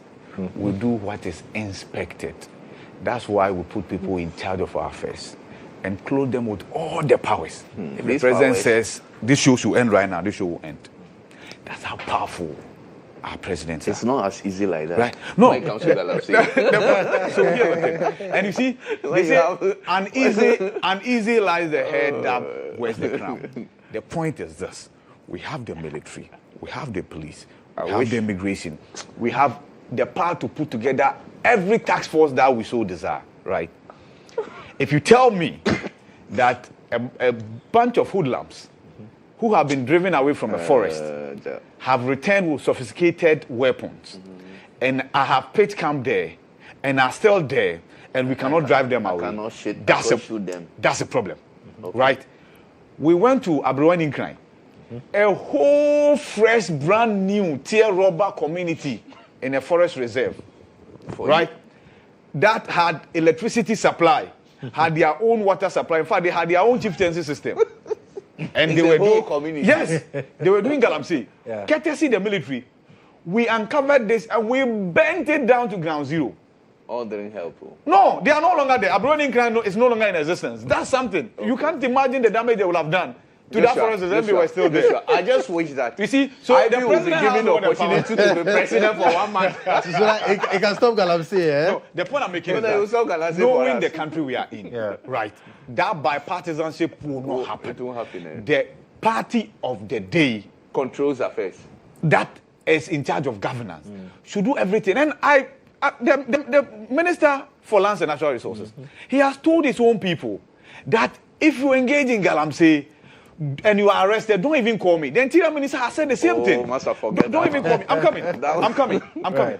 The president said that no appointee of his, and it's in the manifesto, NDC manifesto, no appointee of his will be allowed to engage in mining, not even legal mining. Yeah. Hey. So if you want to mine, you can be a part of this administration. Leave my government. That's how serious the president is approaching this. Forget that one. If you know, I better bring the name out and send the name to the president. And let's see whether the president will act on it or not. Okay, you get the point. Okay. And if an MP is an NDC MP, the president cannot act. The president related to his appointees. Appointees. Oh, so he can only. Oh no, you must be a part of the executive. No, he is in charge of the whole government. It doesn't mean whether he's appointed. Even reporting to the speaker. The speaker has said. Bagbin has said that. Bagbin has said that. But they didn't hear of the Hulu Valley MP. Hold on. Bagbin has said that. And his name came up in Parliament. And Bagbin had warned that if evidence is adduced to the fact that any MP is engaged in illegal mining, he will personally ensure that your seat becomes vacant. You were in Parliament when he said that. So if you know, send the name to the speaker. I'm forced to make a statement which people could take me on. No, they should take you on. But it's allowed. I'm saying that all the members of Parliament in our country who are in areas where there is mining activity, all those MPs, in my personal opinion, are suspects. I'm not accusing members of Parliament of anything, but I'm just saying that for me, I'll look at it that way. That if you're a member of Parliament and you come from a mining community, for me, you're a suspect. Automatically, yes. But that doesn't mean you are involved. In fact, you're a suspect. In fact, DCs are, look, any DC can take me to court. I think they are accomplices. So suspects, accomplices? No, it's more serious. Because I don't see why you are in charge of an area. This community, this village, that community that was created, is it not part of? A constituency, yes. A district. Yes. The district has no DC. And the DC is in charge of DISEC as well. But you see, the last thing I'll say about it is that President Mahama's posturing now, if he had offered President Akufo-Addo that kind of posturing and support, that grace, we probably would have been able to do something a bit more about this thing. But President Akufo-Addo didn't get it. Oh, that's what I call for. But that doesn't mean that President Mahama shouldn't get it. President Mahama should get it. And I'm beginning to believe because in what we want to fight it. But we are not going to be able to fight it with that posture, approach of shoot, kill, dive, somersault, overcome. No. This approach. Okay. Because I mean, Kwame Janto has sat in that seat and he says, as for him, he will. When you get the shoot, kill them. Because listen to this. You've been driven out of the forest. They are going back. You've gone back with more weapons. With impunity. Anyways, I think if we don't take care, we cannot talk about anything else. We'll just be talking about there's nothing else to talk about. But there's oral. There's oral. President says that oral is working 200 cases. Yeah. And then, in fact, when the new legal year begins, some charges will be proffered against some people. And Wilberforce will be there to cover those. Yes. Isn't that enough commitment? I mean, Wilberforce, let me start with you. Well, so I heard it. Yeah. And for me, some people have said that the approach of oral, looking at the first document that I saw on oral and the suspicions, I felt that, okay, there were some of the things that were stated there that were overreaching. Overreaching in the fact that, for example, there was one accusation against the former president's daughters that they had captured state land. Your favorite. Yes, they had captured state land at Cantonment. Is it Cantonment? Yeah. And they had taken over and built restaurant and things of that sort. Only for us to go and find out that the land on which the restaurant is belongs to the estate of a deceased man. And his children, who are now managing the estate, have actually leased it to the former president's children, where they are doing their business and building their enterprise. So the buildings they were even in were not buildings that belonged to them, because the land doesn't belong to them. They were rented. And it was part of the oral, representing state capture. There were several others that we saw. And my concern was that, see, those things were just propaganda used to be able to win election. But when you have finished winning the election, the reality is that you cannot go and prosecute the president's daughter. Why? Because she hasn't bought anybody's land. She has only leased it. She hasn't taken over any government land. The land in question does not even belong to the government. It belongs to the estate of someone who is dead. And his family and children are now managing the estate. So how are you going to prosecute the person? There were several other examples that I saw in that oral document that I was like, hey, if this is it, then there's a problem. If there are investigations going on in corruption and corruption-related activities or financial loss to the state, I am the first person who will support any such investigations. You know why? Because in the past, we've supported it. You get it? And so if there are people who went into public office and they use their positions to defraud the state or to take money belonging to the state illegally, I support their investigation. I support their prosecution. I would never sit anywhere and say I don't support their investigation and don't support their prosecution. And so for me, the president's comment about oral is fine. I am one of the people who believes in the action. Let's go to court. Right. Because whoever you are accusing, the constitution of our country enjoins us to give that person all reasonable support the person needs to defend himself. So even when you are accusing somebody, our own constitution says that offer that person the opportunity to defend himself. So accuse them, go to court, make the case in court, and then let's give them the opportunity to defend themselves. If the court subsequently finds them guilty, then we know that we've taken them through due process. Right. But the announcements and all those things, maybe they come in to play their part. But post the announcements, we have to go to court. And that is what we want to see. Okay. I want to see the charge sheets. I'll read the charge sheets. I'll analyze the charge sheets. Oh, these are the charges. They are against this law. Okay. Those is what we want to see. So beyond the rhetoric and the announcements by the president that 1,000 people have been investigated, 200 people have been charged, we just want to see the action in the courts. Okay. Audu. Yes. Oral.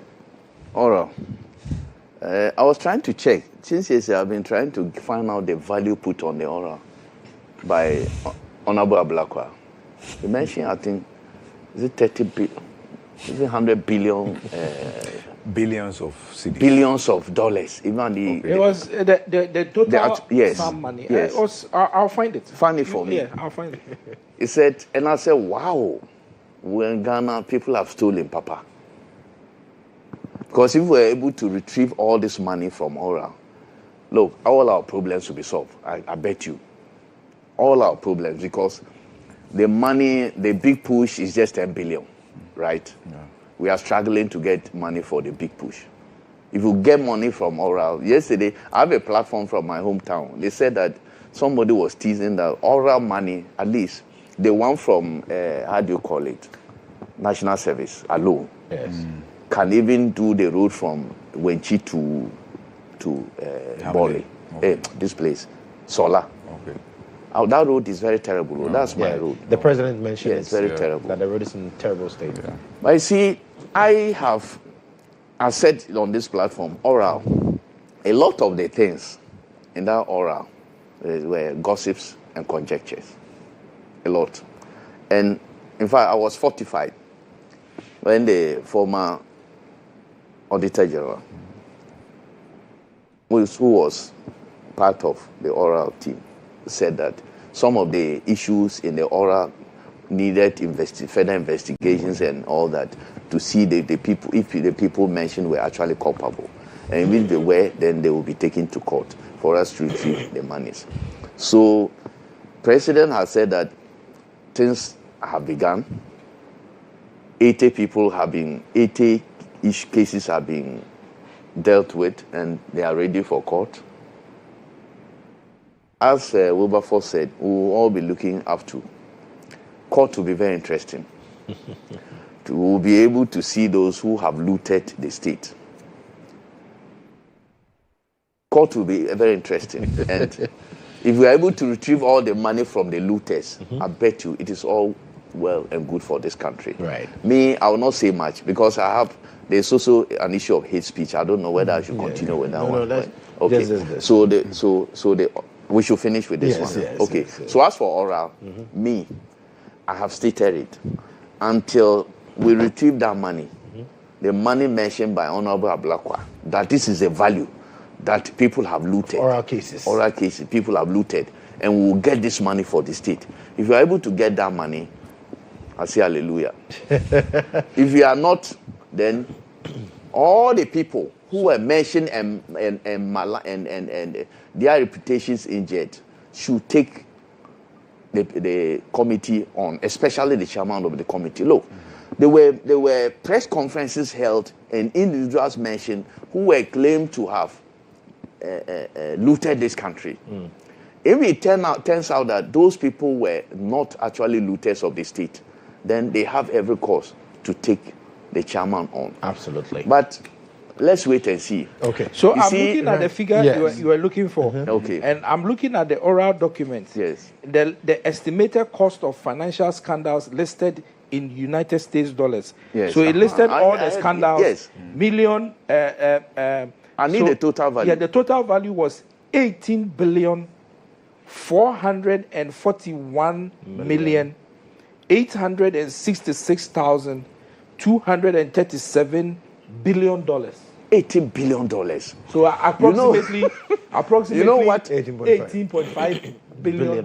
You know, $18.5 billion will do. I'll tell you that this country will solve. Look, these are our bad roads. Yeah. This is our thing. All our roads will be. So I pray. Okay. Right. Well, let's just 30 seconds. Okay. You know, Deputy Attorney General, I saw something, some flyer, that he said the lawyer for Edubuahin has exposed something to the media, and that is making the case very difficult. Did you hear that? I saw the trial of the case very difficult. Was it authentic? I can't say otherwise. Because I saw it, the reputable media house. I've not seen the name is there. I've not seen the footage. If it is true, then I once again scandalized. We sat here, his boss held series of press conferences on that matter. actually virtually sentence Edubuahi. If today he's talking about media expose, then in this country we are in trouble. Ibrahim, let me come to you on that. So, yes. Ora, I think we are mixing two things here. There was a Ablakwa crusade that he mounted where he called names and related to things that had happened under the previous administration. That he put out names and put out documents. That's different from a committee that subsequently the president announced while in transition and asked them to receive tips, right, from the public for further investigation. We sat here and we talked about that. The president, even before he was sworn in, President Mahama, president-elect then, put together a committee, right?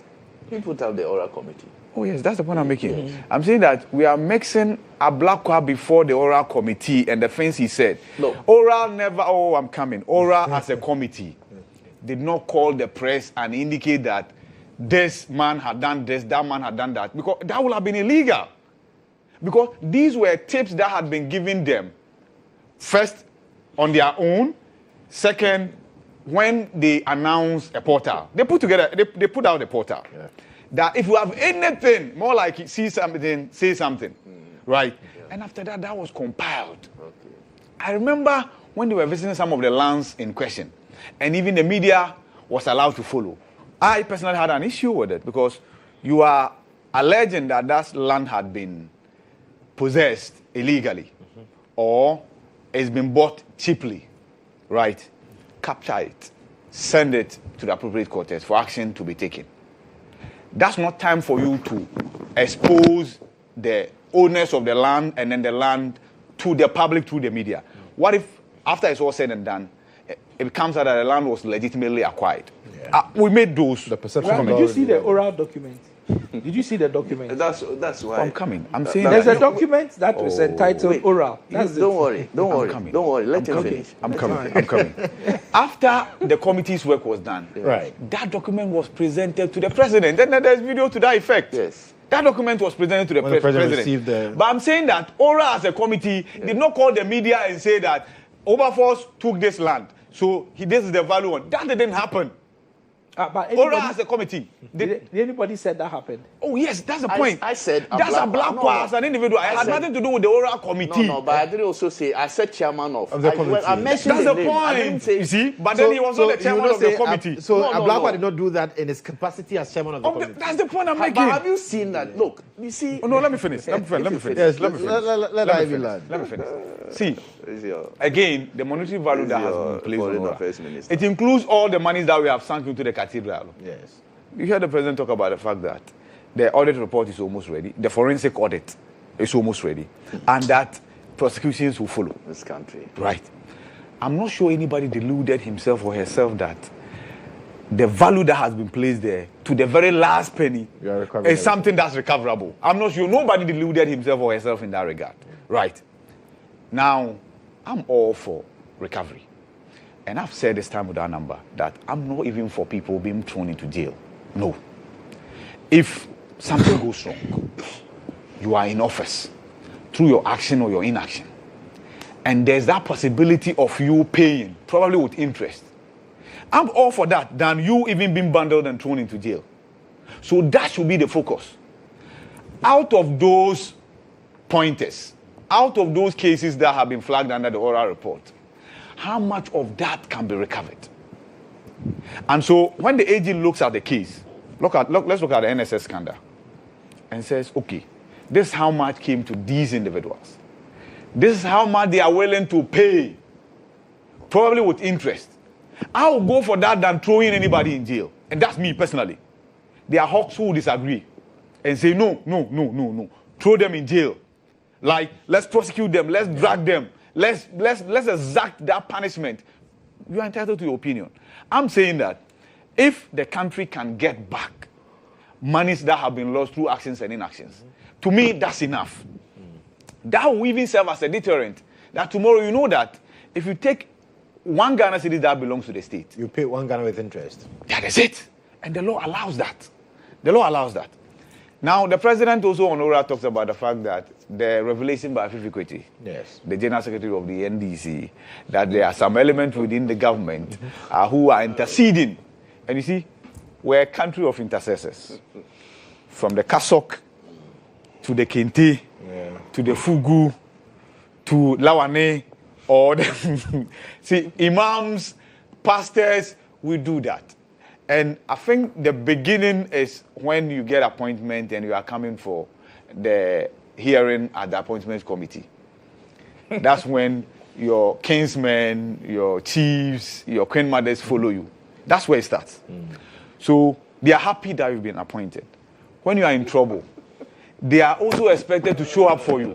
And so they intercede variously. Now, Fifikweti was specific in saying that some are trying to cut deals. Yes. The president says if they come for your money, you have squandered that money. Because that money will not be able to influence anybody. That's assuring and reassuring.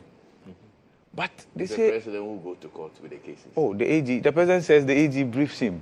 See, if the the AG has prosecutorial powers. I know that, but he does so on behalf of the president. Know, yes. That's how come the president says you will not be prosecuted. You will not be prosecuted. The president says you will be prosecuted. You will be prosecuted. That's why if the president says that, I think actually the prosecution he does that on behalf of the state. Yes, but the state is the state obviously the state powers are with the president. But there's a head of state. Exactly. Yeah, that's so why he's the principal advisor to the president when it comes to legal matters. Exactly. But as Attorney General, he prosecutes on behalf of the state.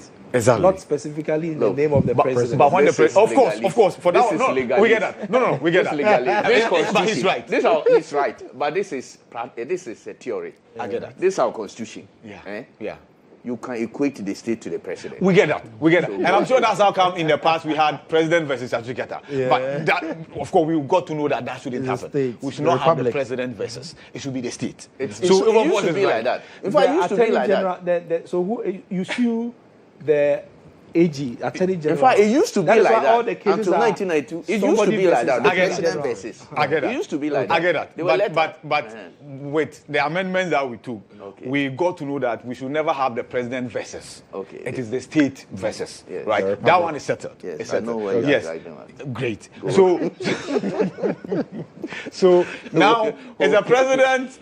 If the Attorney General is filing not the prosecutor, and that's how come when he answered that he had not consulted the president, many people took an issue with him. That if you are filing not the prosecutor, you can't take such a decision without consulting the president. Because even though, yes, of course, you can't do that. But when he was asked, he said so he took the decision on the his own. president is equal to the state. No, so there is no provision. As far as I know, you are quoting this law. This is true. So if you file another prosecutor and the president says no, I disagree. We are educating. No, we get that. The process is important. Yeah. So what I know is that the Attorney General is the one who is vested with the power to enter a nodal prosecutor. We get that. You can say that it is. It is. You can say that it is respectful. Attorney General, when I appointed. No, yes, but you can say that it's respectful for the AG to go and tell the president that, President, I started prosecuting this guy, but I don't think I have enough to continue with the prosecution, so I'm going to stop it. It is only, maybe you can say it is only respectful, but it is not part of the procedure. Not necessarily that. As far as I know. There's a reason why there's cabinet. There's something called cabinet. Right? These monumental decisions are discussed in cabinet. Okay. And the president all political trials are decided by cabinet. That's the point. So, on their own team. All right, guys. We ran out of time, but so I'm giving 2 minutes each to talk about this, Abronye, and the issues that have come up. Him being put in the Black Maria, the MPP not excited about that because of what they say it portends, and then the former AG also wading into it. In fact, Dr. Baumi also talking about how the state institutions are used to now clearly going after political opponents. Let's start with you, Audu, quickly. 2 minutes. You see, this Abronye thing, I don't really understand the charges. Who has he offended? The charges are still there, misdemeanor. Who has he at? Is it the IGP has offended or the state? They are vexed for me. I don't even understand this whole thing. If it's about HP, if it's about IGP, is that the right way to do? I think it's personal. If it is about defamation is personal law. So this whole thing, he was put in he was arrested. Yeah. The man was invited. He went there. Then he arrested him. Then he then goes to court. They take him into a black chain, like a common criminal. Handcuffs, I beg, you're not chained. Okay. Okay, sorry. I remember that there was this newspaper that reported like handcuffs and coolie high. Okay, the guy was handcuffed. Yes. Put in Black Maria. Yes. You know that how the Black Maria actually escorts. Yeah. Take. Yeah. Hardened criminals.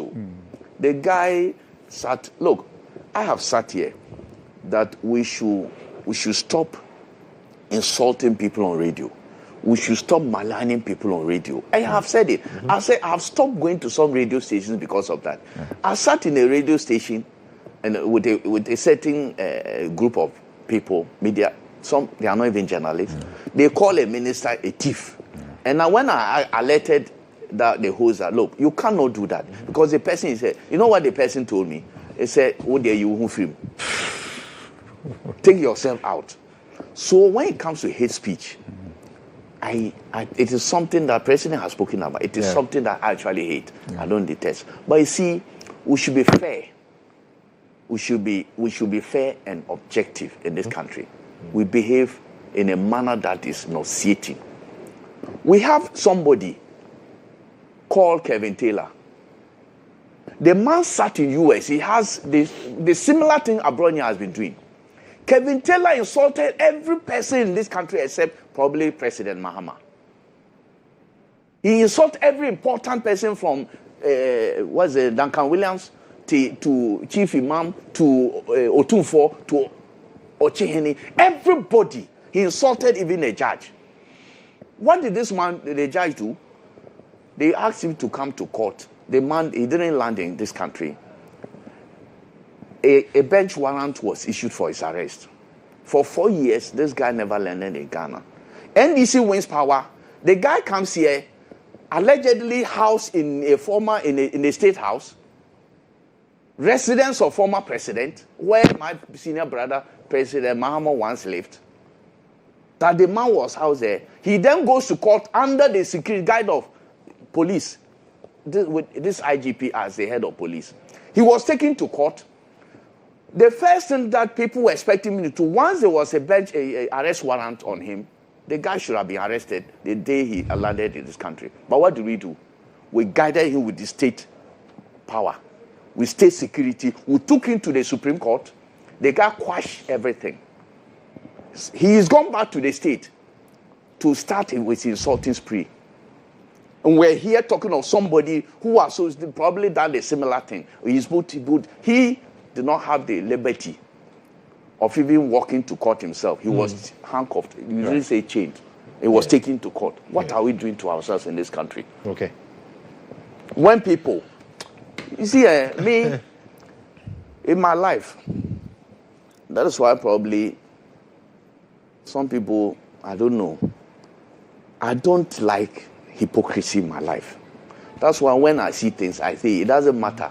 Hypocrisy and even hypocrisy and what is even more serious is when state actors are involved. The IGP under him, this is what he did for Kevin Taylor. And somebody allegedly insulted him. Instead of him to take the person, charge the person for defamation, he handcuffs, his boys handcuffed him. Okay, all of us. So, in the second time, right. And he said something. He said that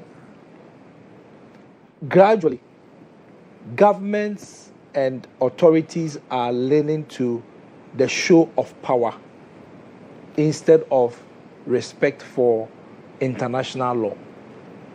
And he's saying this based on the geopolitical challenges that we are having in the world, where you see countries like Russia disrespecting international treaties that it has signed and going to war, invading countries like Ukraine and all that. You see the conflict between Israel and Palestine, and not Palestine, Israel and Hamas, and all the challenges that are coming out as a result of that conflict and all that. So he's saying that there is an increasingly desire to show power than to respect the rules and the regulations.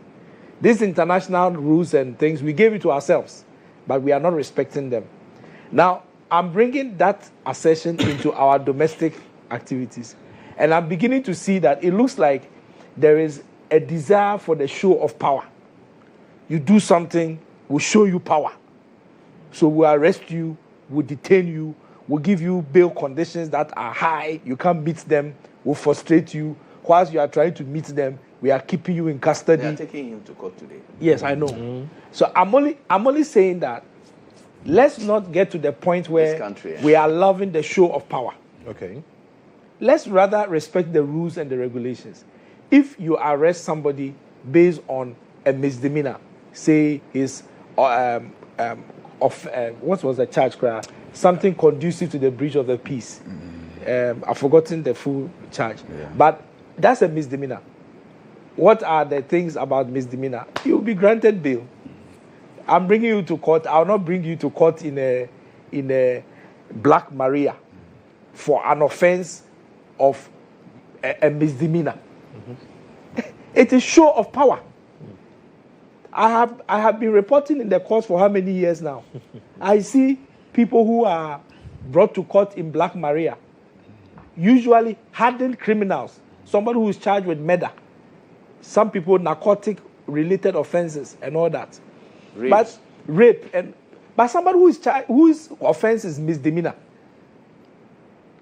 We don't bring the person in a Black Maria. Yesterday I was at the police headquarters, and they brought Abronye from wherever he is to the police CID office because the former Attorney General has requested to meet him. I arrived before the former AG came, and I saw when they brought Abronye. They brought him in a Toyota pickup.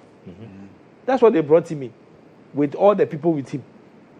You understand? But you are bringing the person to court, and all of a sudden we can't find the Toyota pickup. We have to come in a Black Maria to show that, we are doing something.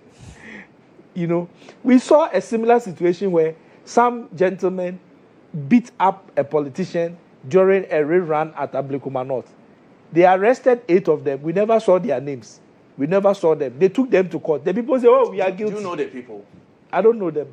The people say we are guilty. That is a facade. The people say we are guilty. They say, okay, no problem, go home. 6,000. Come back in 2 days' time, and then we will give you your charge. So the people were allowed to go home, and then they came back. They were charged with assault and battery. They came back on their own work. Then they gave them a fine. Say, Lord, my Lord, thank you for the fine. We'll pay for it. And then they paid for the fine, and that was it. So I'm only saying that even assault and battery, we found it necessary to treat the people with quote-unquote kids' gloves. But somebody who we say has committed a misdemeanor, he has said something against somebody, and it is conducive to the breach of the peace. So because of that, we bring Black Maria and all those kind of things. It is show of power. Okay, it's not necessary. Let's follow the rules. Good morning. Good morning. Ivy, I'll give the final bite on this. Yes, and we've had a number of bites on this as well on this show. Abronye. Okay, so I agree that Abronye ought to have been given bail. With all his iniquities, and trust me, I won't sit here and say that Abronye is not one of the most vitriolic politicians you have in this country. I won't sit here and say that, right? But within the context of what he said and the action that the police are taking, the pension by the police and a cuts across government, where the police wants to do some grandstanding kind of thing. I don't know whose eye they want to catch. Most of the times, needless. Most of the times, the repercussions of their actions are visited on the government of the day, on the president. And trust me, Akufo-Addo suffered a lot. People assumed that whatever that the police did, probably the AG did also help, not help matters when it came to the Galamsey protest, the anti-Galamsey protest, and the individuals who were rounded up. Initially, I thought overzealousness on the side of the police, right? But then when the AG followed through with prosecution and granted interviews, I said, okay, then that's a government decision. But it's a terrible decision. A few days to an election. Even if I'm a card-bearing member of your party and you arrest me for embarking on a protest, regardless of how much I've misbehaved, I'm not voting for you. And this is basic. Every politician must know this, right? But here we are with that showmanship, right? Grand Maria, okay, we might have gone to Akwetia, it didn't return to anybody in there. It came empty, right? So once we've peddled the narrative of Grand Maria, they could have occupied that thing with people who threatened to kill minority leader. Let's show what it can do, right? But I think that was needless. Very needless. To be honest with you, that was very needless. Again, I don't know what argument was put before the judge, right? But regardless of what argument was put before the judge, what the man said on Ohia TV and what he didn't say on Ohia TV, go home and come back ought to have been the case. Now they said he was seeking asylum. Oh, but that's not the reason why. Seeking asylum, and so they suspect they were that doing further based on that he will run away. So they are doing further investigation, so they should remand. You said the man spoke. You had a video that he spoke and attacked somebody. That video, all of a sudden, is missing. Okay, so you needed further investigation. So, thankfully, Abroyo will meet a judge today. Yes. And for intents and purposes, I know very well, and I strongly believe that he will be granted bail, and then he goes to court to attend to whatever that allegations that they've leveled against him. But I think politically and at the personal level, I think he needs to do introspection. Okay. Right. Because Abronya is the only MPP person who has found himself in trouble. And you have division within the MPP as to the condemnation. Yeah, there are people who say, okay, maybe the way and manner he's been handled is wrong. But Abronya must also know that his words must be measured. Anybody who is expecting him to change, they should change their expectation. But that would be a problem. But that would be a problem. Abronya won't change. Yeah, that's a problem. Because something must give. See, nobody is saying that 360 degrees, Abronya should become a pastor. No. Right. We don't expect him to become a pastor.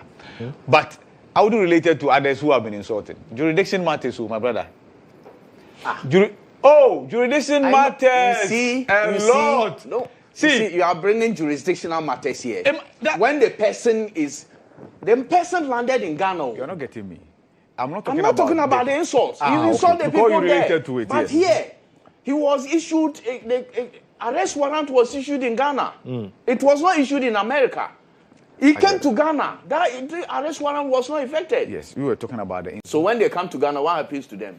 They cannot be arrested. You can't because of the jurisdictional matters. How come that was the candidate Japan lost his case against? This one there. Both of us are not lawyers. Against you and I are not lawyers. Oh, you see. But I'm saying that the arrest warrant was issued in Ghana.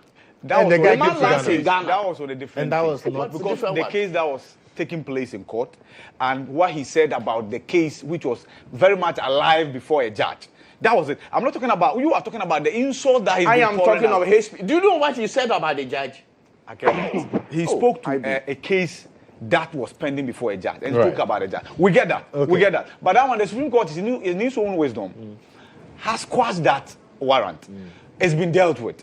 If anybody is minded and they want to mount a legal challenge to it, that's equally good. But we're also not stopping anybody from commenting on it. Right. But moving forward, I think all of us, right, we must be mindful about our utterances. The police must equally be mindful of high-handedness. The things that we sat here and condemned yesterday, we will not glorify them today. IB, let the police service, the IGP himself, monitor even radio stations, the so-called hosts of our media houses. What they say about people, the things they hate speech, they say about people. Look, you see, this country, I am saying that we are treading on dangerous grounds. Right. And if we move this way, look, we should not take this country as, Ghana for the peaceful. We talk, but we don't do anything. When the people are stretched to the less elastic limit, they are stretched too far.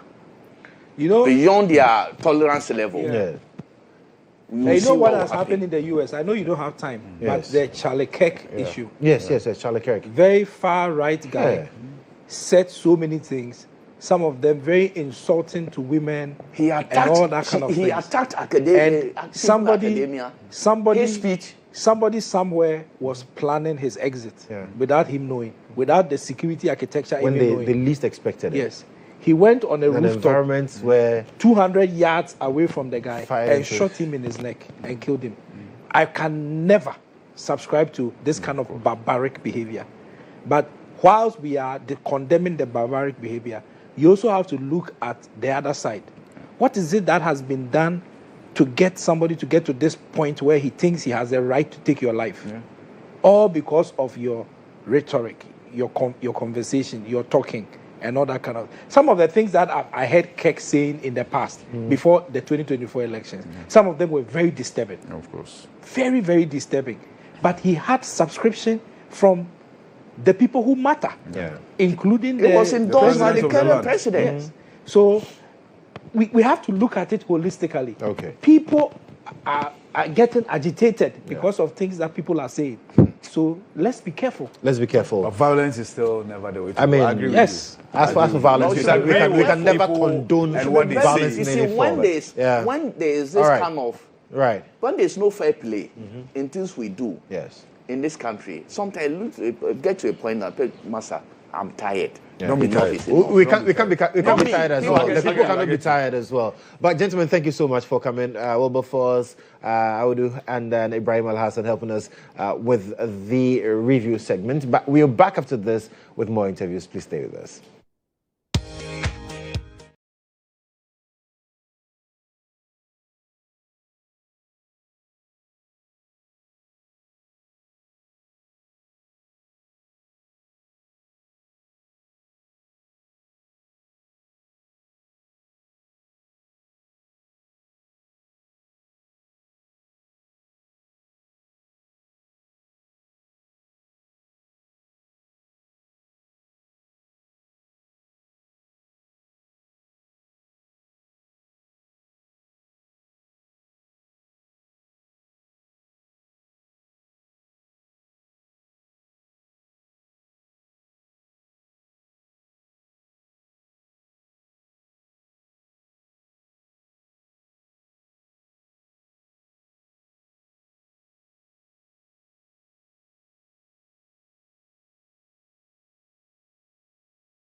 The headmaster of the school, as well as the president of the Old Students Association, to talk about 70 years of St. John's Grammar.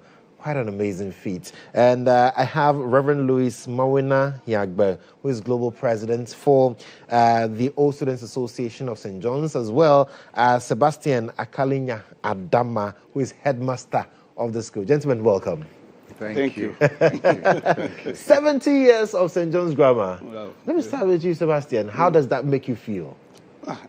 It makes me feel great for you to head a school older than you. Established when you were not born. Right. And then at the 70th anniversary, I am the luckiest to be heading the school at this time. So I feel so great. I feel so elated. Right. Yes. Right. And what about you, Reverend? I mean, 70 years of a school that you attended. What does that mean to you? It means a great deal. The school has shaped us and brought out many great personalities who've become blessings to the nation and still doing great works in bringing up new people to face the next generation. Right. And so when we look back 70 years and we look across the people that St. John's Grammar has churned out, we are so proud of St. John's Grammar. Absolutely. And I'm sure that you've got a litany of activities lined up to celebrate this 70 years, because I'm looking at the life of a man who is 70.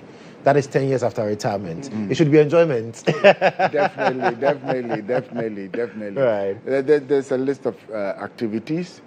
The one is this. Thereafter, we're going to do some processions in the vicinity of the school. In actual fact, St. John sits in a very good catchment, surrounded by so many communities. And so we want to do a walk through those catchment and bring more awareness.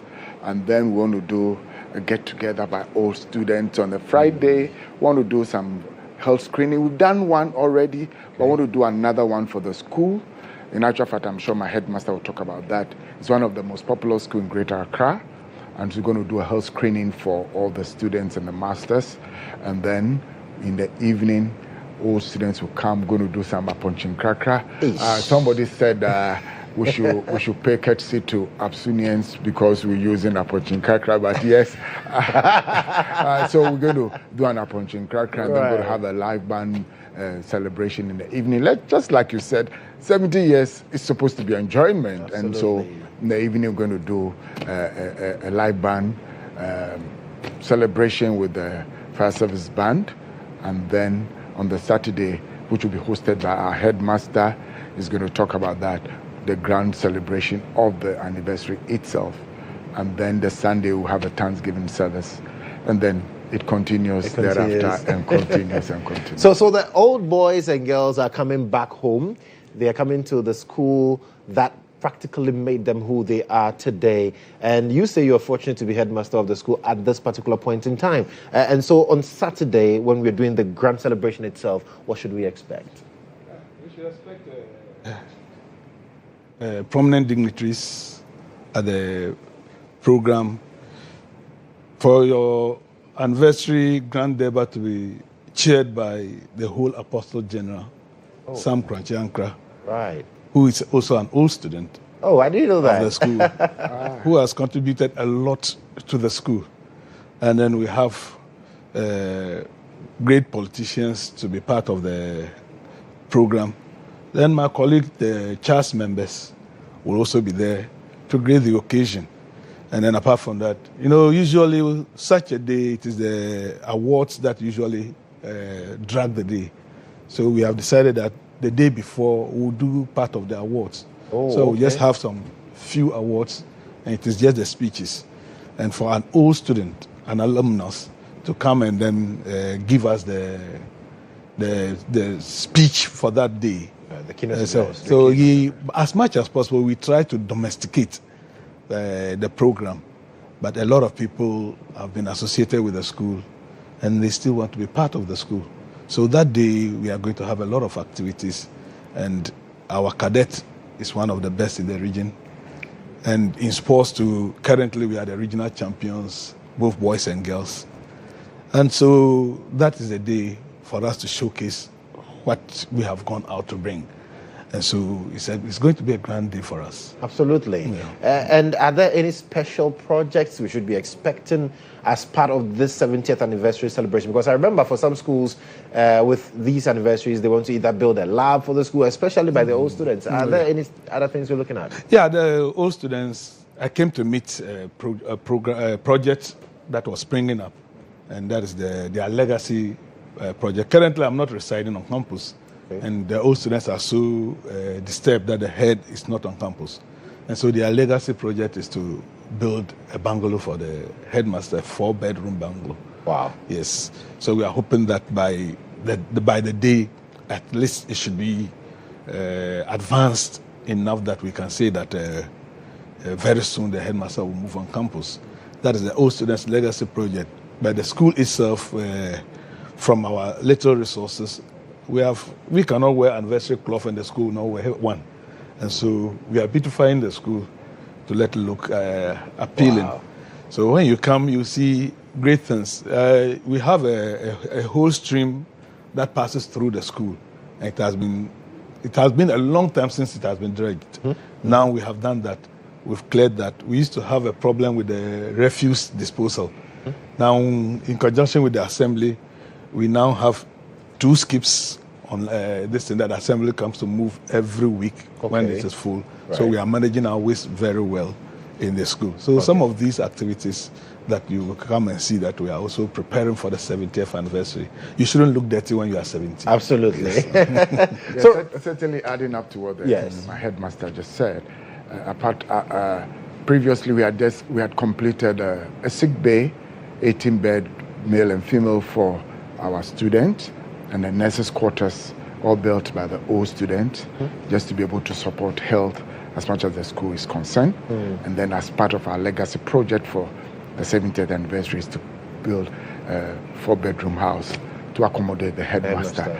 I mean, when the head of the family is not resident, then there's always a big challenge. And so that's the legacy project for the 70th anniversary. Right. But how are you able to get all Josephs to be a part of this celebration? Because you have one of my colleagues here who, I mean, he was just at 2000. Yes. Benghazi. Yes. Yeah, he's here, one of our top guys when it comes to sports. How can he and his others be able to also contribute to these legacy projects that, because there are some that since they left school, they've not had anything to do with the Old Students Association as well. And I'm sure this gives us the medium to be able to communicate to all the year groups.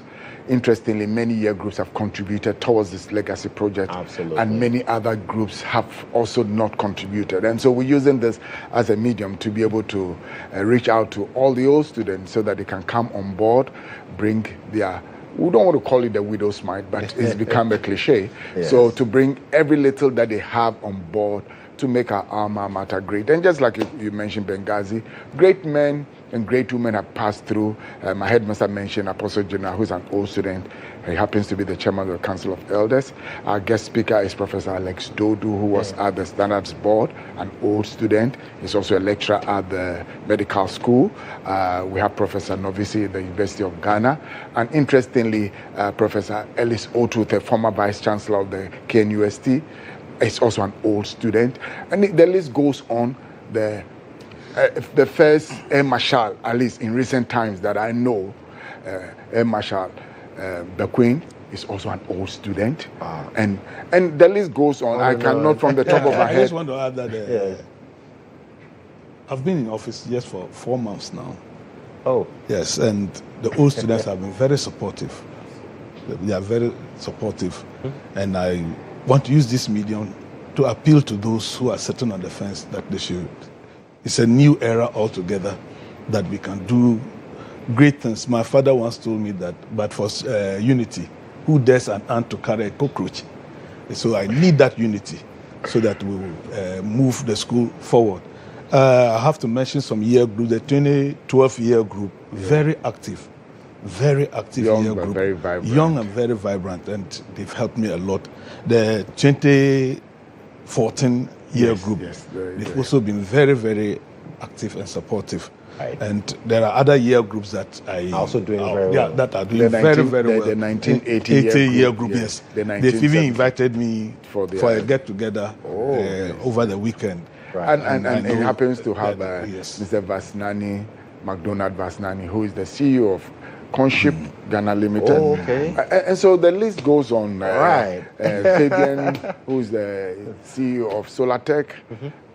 And if you come to politics, if you care to know, Francis Xavier Susu. He's an old student. He's an old student of St. John's Grammar with Teresa Awuni, Ladi Awuni. I think the old students will always remember him with the name Titikaka. So all of them, and he happens to be my Vandal mate. Okay. We were together at Commonwealth as well. Commonwealth Hall, it is the same name we were calling him. So, so when exactly are the dates? Because we've not talked about when this celebration is actually happening. 27th, the Grand Debate is on the 27th of September. Okay. But from Thursday, 25th, all the activities will start. And then you climax on the 28th? On the 27th. 28th will be the Thanksgiving, service. Right. Then after that one, then we see the way forward. But just like Headmaster said, there have been pre-events already. Yes. There have been pre-events, and we've had even blood donation to support the blood bank. And we happen to have the first female leading blood donor in the country, donating 48 times to the blood bank. And so all students in the school came together. We did a blood donation. We've done the first deworming and the first medical outreach for the school. We've done many more things, but for the climaxing, Thursday, Friday, Saturday, and Sunday. And absolutely. The SRC 2025, they are also working on their project. They said they want to digitalize the school. So they want to give us a digital billboard. They are working on that one. Wow. And I'm sure we'll be able to put something beautiful at the gate for people to see that St. John's. Someone tells me, so I'm told Sosu was actually the school prefect for 99. He was the school prefect for 99, yes. Amazing. Yeah. So, I mean, this is your camera. I want you to speak to all students out there why from the 25th of September they need to come back home. Colleagues, JOSA for life. And I just want to use this opportunity to invite all old students. We've already had information from those outside who want to join us for this celebration. We're encouraging them to do same. They should get their tickets and board their flights and just get ready to join us for this celebration. And to all of us domiciled here from Kumasi, from all over the country, we want to invite you to this very August special celebration starting from the Thursday 25th, Friday 26th, Saturday 27th and 28th. And then also use this opportunity to inform all old students. Just like the headmaster said, we want to make our alma mater great and make ourselves very proud. Our legacy project is nearing completion, but we still need your support and want to ask you to bring whatever you have, those who have not contributed. And even for those who have contributed, if you think you have some little more you can add to make it better. We are also doing awards for our students, and we requested that all students pick up awards in their name to be given to the students. So this is a time of celebration, this is a time of coming together, this is a time of enjoying what St. John's have given unto us, and it's time to give back to our alma mater. So let's all come together, make this celebration great, exciting, as we move our alma mater forward. Absolutely. And Headmaster, I'll give you the final word because you are the head. Yes. I thank you for the opportunity. Let me acknowledge the support one great JOSA gave me, Sechijan. Yeah. I'm very grateful, Engineer Sechijan. Yeah, I'm very grateful. And the activities are ongoing and we'll be very busy. We need the support of everybody. I want to thank my staff for the role they have played so far. Everybody is on board and we are moving the program ahead. Let's say after 70th anniversary, as my people will say, when the bush is still on fire, grasshoppers don't congratulate each other. It is not time for us to congratulate each other. Let us finish the bushfire. When we are able to quench the bushfire, then we know that, yes, where we are now, we can smile at the storm.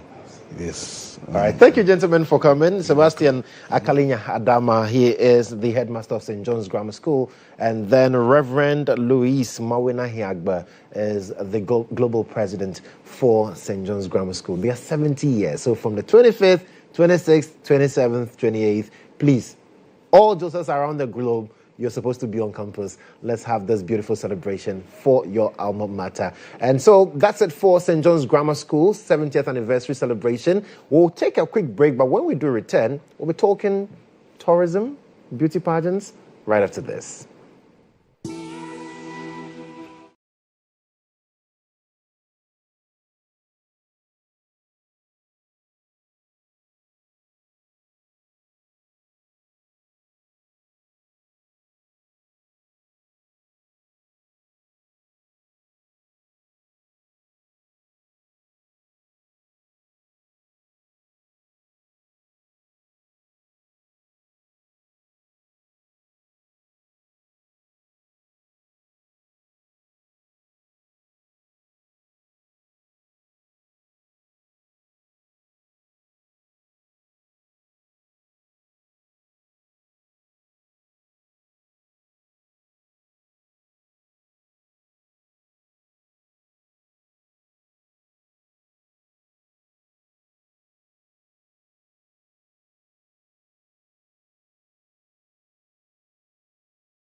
Let's talk tourism now, and I've been joined by 3 beautiful young women, 1 a queen and 2 princesses.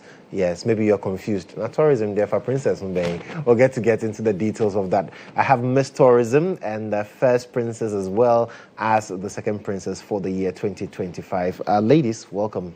Thank you. I hope you're doing well. Yes, please. Okay, so the queen is Christabel Aquile Lamte. She's Bridget Bwediwa Busu is first princess, Miss Tourism Ghana 2025, and then the second princess is Benedicta. I hope I got it right. Yeah. Absolutely. Almost. I was getting close to a kaki. All All right. So let me start with the queen. I mean, Miss Tourism Ghana 2025. What does that mean to you? Thank you very much for the question. So Miss Tourism 2020. Miss Tourism is about representing the tourism sector and also portraying the beautiful and wonderful Ghanaian culture. Ghana has a rich cultural heritage, and definitely portraying it to the entire universe is a right initiative. And I took this opportunity to, learn, unlearn, and relearn, and also portray the Ghanaian industry to the entire universe. Absolutely. So let me come to you. Why did you decide to be a part of this? I mean, there are so many pageants out there. Why did you choose Miss Tourism? Okay, I will start by saying tourism is the heart of Ghana. If we say that, it means, the heart plays a very critical role in the body here. So if you say tourism is the heart of Ghana, it means it plays a major role in the development of the country, especially the economic factor. It's something I'm really passionate about because I feel like if we focus more on tourism, the country's economy can boost even without putting in so much hard work. And this is the platform for me to educate the Ghanaians about it, let people know about our domestic tourism and all of that, so that we help the country's economy as a whole. Absolutely. And what about you? Why did you decide to be a part of this? Thank you. It means a lot to me because I love to travel a lot. Okay. I like to roam a lot, places I don't know, and I feel like we have a lot to discover and learn about Ghana. And let's take this pageant, for instance. I literally didn't know a lot about the region I represented, but I had to learn. So I feel like we can also use this as a platform to educate people about various things regarding each and every region, because there's a lot to discover. It's true. Aside the places we need to see, there are the festivals, the food, our heritage, the kind of dresses we wear and how we move and do our things. So that's what gave me the vim. The vim to be a part of this. But let me come back to you, Queen. So what would be your most memorable moment throughout the entire journey? Meeting these wonderful ladies and staying together. Honestly, I miss each and every one of them. I'm one person that I didn't used to enjoy people's company. I really like my own space. But through Miss Tourism, I've learned to cooperate with other people and tolerate a lot. And I really, really appreciate that. I would love to have the time with all the girls once again. Again. What about you, Bridget? Okay, for me, learning under pressure. Sometimes we would have to rehearse whatever we do on stage, and I can go blank. But the real me that I know, I can memorize things and say it all the time. But with Miss Tourism, I really learned how to work under pressure, and I know it will help me a lot along the line. Okay, what would yours be? I concur with her, and we learned a lot in the camp house. I have never lived with people before, so it was a whole learning experience for me. We lived with different characters, different people from different homes. You don't know what it entails, but then everything went smooth, and I miss the girls too. Christabel, so what's your project after winning this prestigious crown? Okay, so it's called The Future Begins Now. And then we are working together as a team to achieve that. And then it's a combination of, a symposium and then we'll talk to students in from less privileged societies. We'll motivate them, ignite hope in them, and also grant them educational materials. And there'll be a dialogue of motivation in order to help them in their academic journey. Do you think we've explored tourism domestically Not now? at all, not at all. Not at all. Ghana has a rich cultural heritage. We have wonderful tourist sites. And I feel like we don't have the marketing.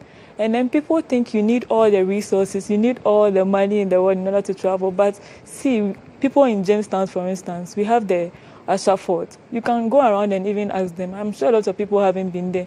They think you need to move out of your vicinity or go outside the country before you've taken part in tourism. You seem to agree to that. But it's expensive. If I want to go to Cape Coast right now. But you don't have to go to Cape Coast. That's the mindset. Right. I need to plan for it. The way I plan for Dubai, I should plan for Cape Coast. Exactly. Because you buy your tickets ahead. So I've bought myself. Exactly. So you plan for it. So if it's Cape Coast you want to go, I want to go on this day. These are the places I want to be. And maybe you've heard, a place has been discovered.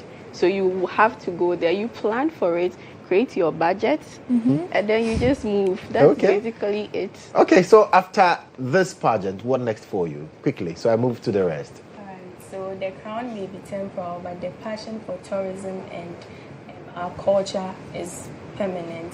After Miss Tourism, I would make sure I work together with cooperatives and institutions. As I was saying, it's expensive, so working with hotels to reduce their prices and making sure we invest in infrastructure and all of that. So it's a permanent passion. For you. Benedicta, you? Same here. I'm already in the field. Okay. And regarding my work, we do mostly domestic tourism.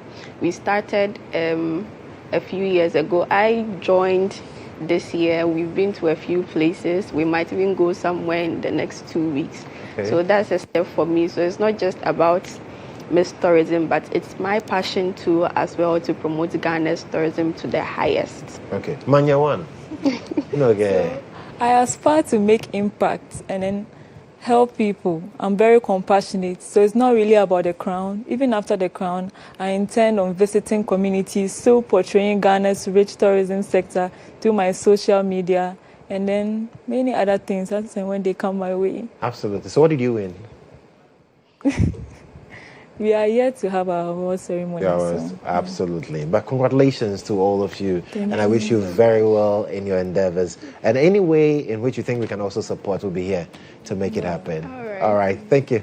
Thank you so much, ladies. And so that's the conversation. But right after this, we'll have a conversation also on entrepreneurship with Bola Ray. And we'll get to speak to one of the cohort members and also get to understand exactly what they're doing with regards the training they are receiving. We'll be right back.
Fridays we talk entrepreneurship, and what better way to do that than with entrepreneurship with Bola Ray. Cohort 3 is currently underway. I think they're in their 7th or 8th week, but then they are enjoying quite a lot with this particular program, and the good news is that the winner also gets to go to Barbados alongside me.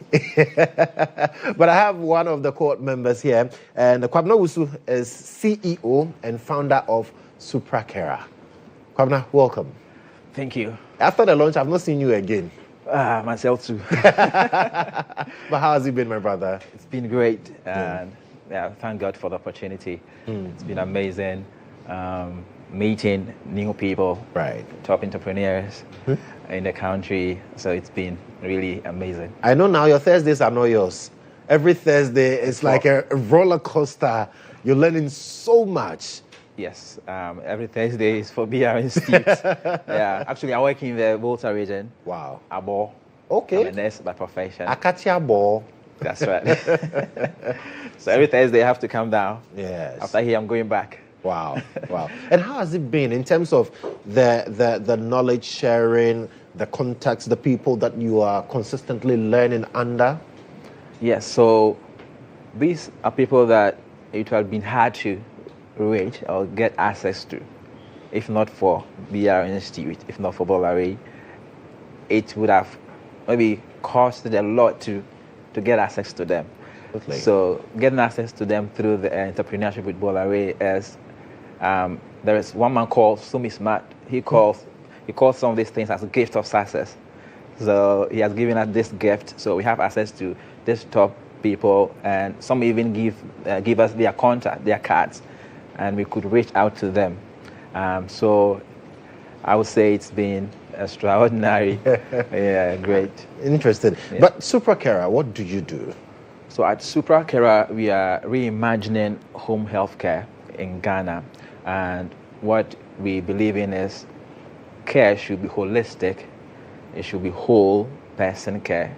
And what you see most as, not even at home, even in certain hospitals, is it's just about the medical care, or take your medication, then. But at Suprakera, we're looking at the whole person. You're looking at your social health, your emotional, your psychological health. So what we're doing is that we are creating a system where nurses can sign up and they will be readily available to offer services to families who need. So you can come to our application when it's ready. It's not ready at the moment. We are building our MVP. We are making significant progress.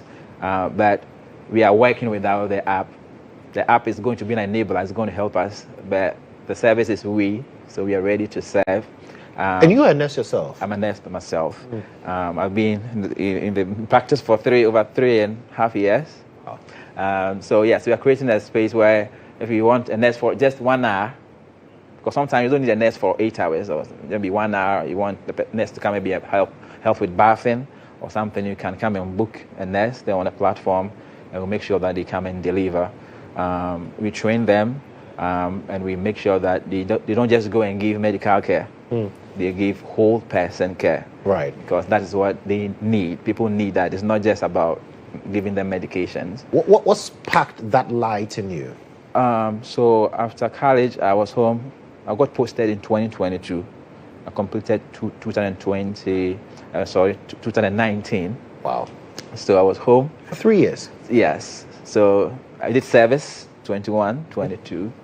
So I was home, no money, so I had to do something. So I got an opportunity to work with 2 home care agencies, one at GHOne, one at Sharman. And what I saw was the structure, the process that one has to go through before getting a nurse. And even the nurse himself or herself, you have to call, are you coming, or that. So the process was not seamless. So I saw that, we could make this process seamless so that families would not go through much stress to get a nurse. So I began to think about even proximity-based matching. For instance, if you are here and you need a nurse, there are nurses around this area. So our system is designed in such a way that it will match you with the nearest nurse. That will make home care affordable, because you will not pay much because the person is just coming from your space. A distance, yeah. And then The other thing was about the limited care. As in, when I was working, it was just about the medication you give. So when the boss comes, okay, that's all that they look for. So they don't actually pay attention to the other things I mentioned. Yeah, the social and other things. Yes, like, okay, can we do something about going out with a client?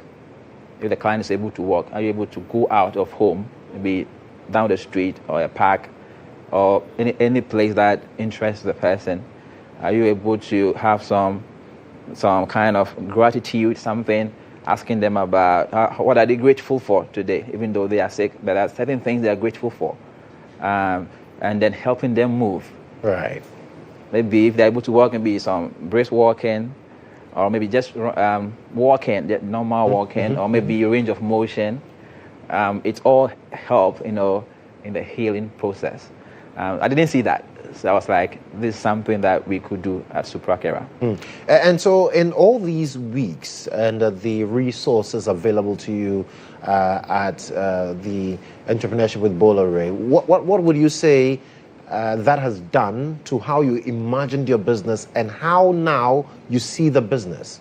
Okay, thank you so much. So when I started out, I was thinking about AI, and I was thinking about a lot of things. But when I joined the BR Institute, the speakers and the lessons they are sharing has made me to actually focus on one thing, because it's not about doing everything. It's about doing something and doing it very well. Very well. So the resources and the speakers, they're helping me shape the vision of Supra Carer. So our focus now is, changing or transforming the home care industry in Ghana.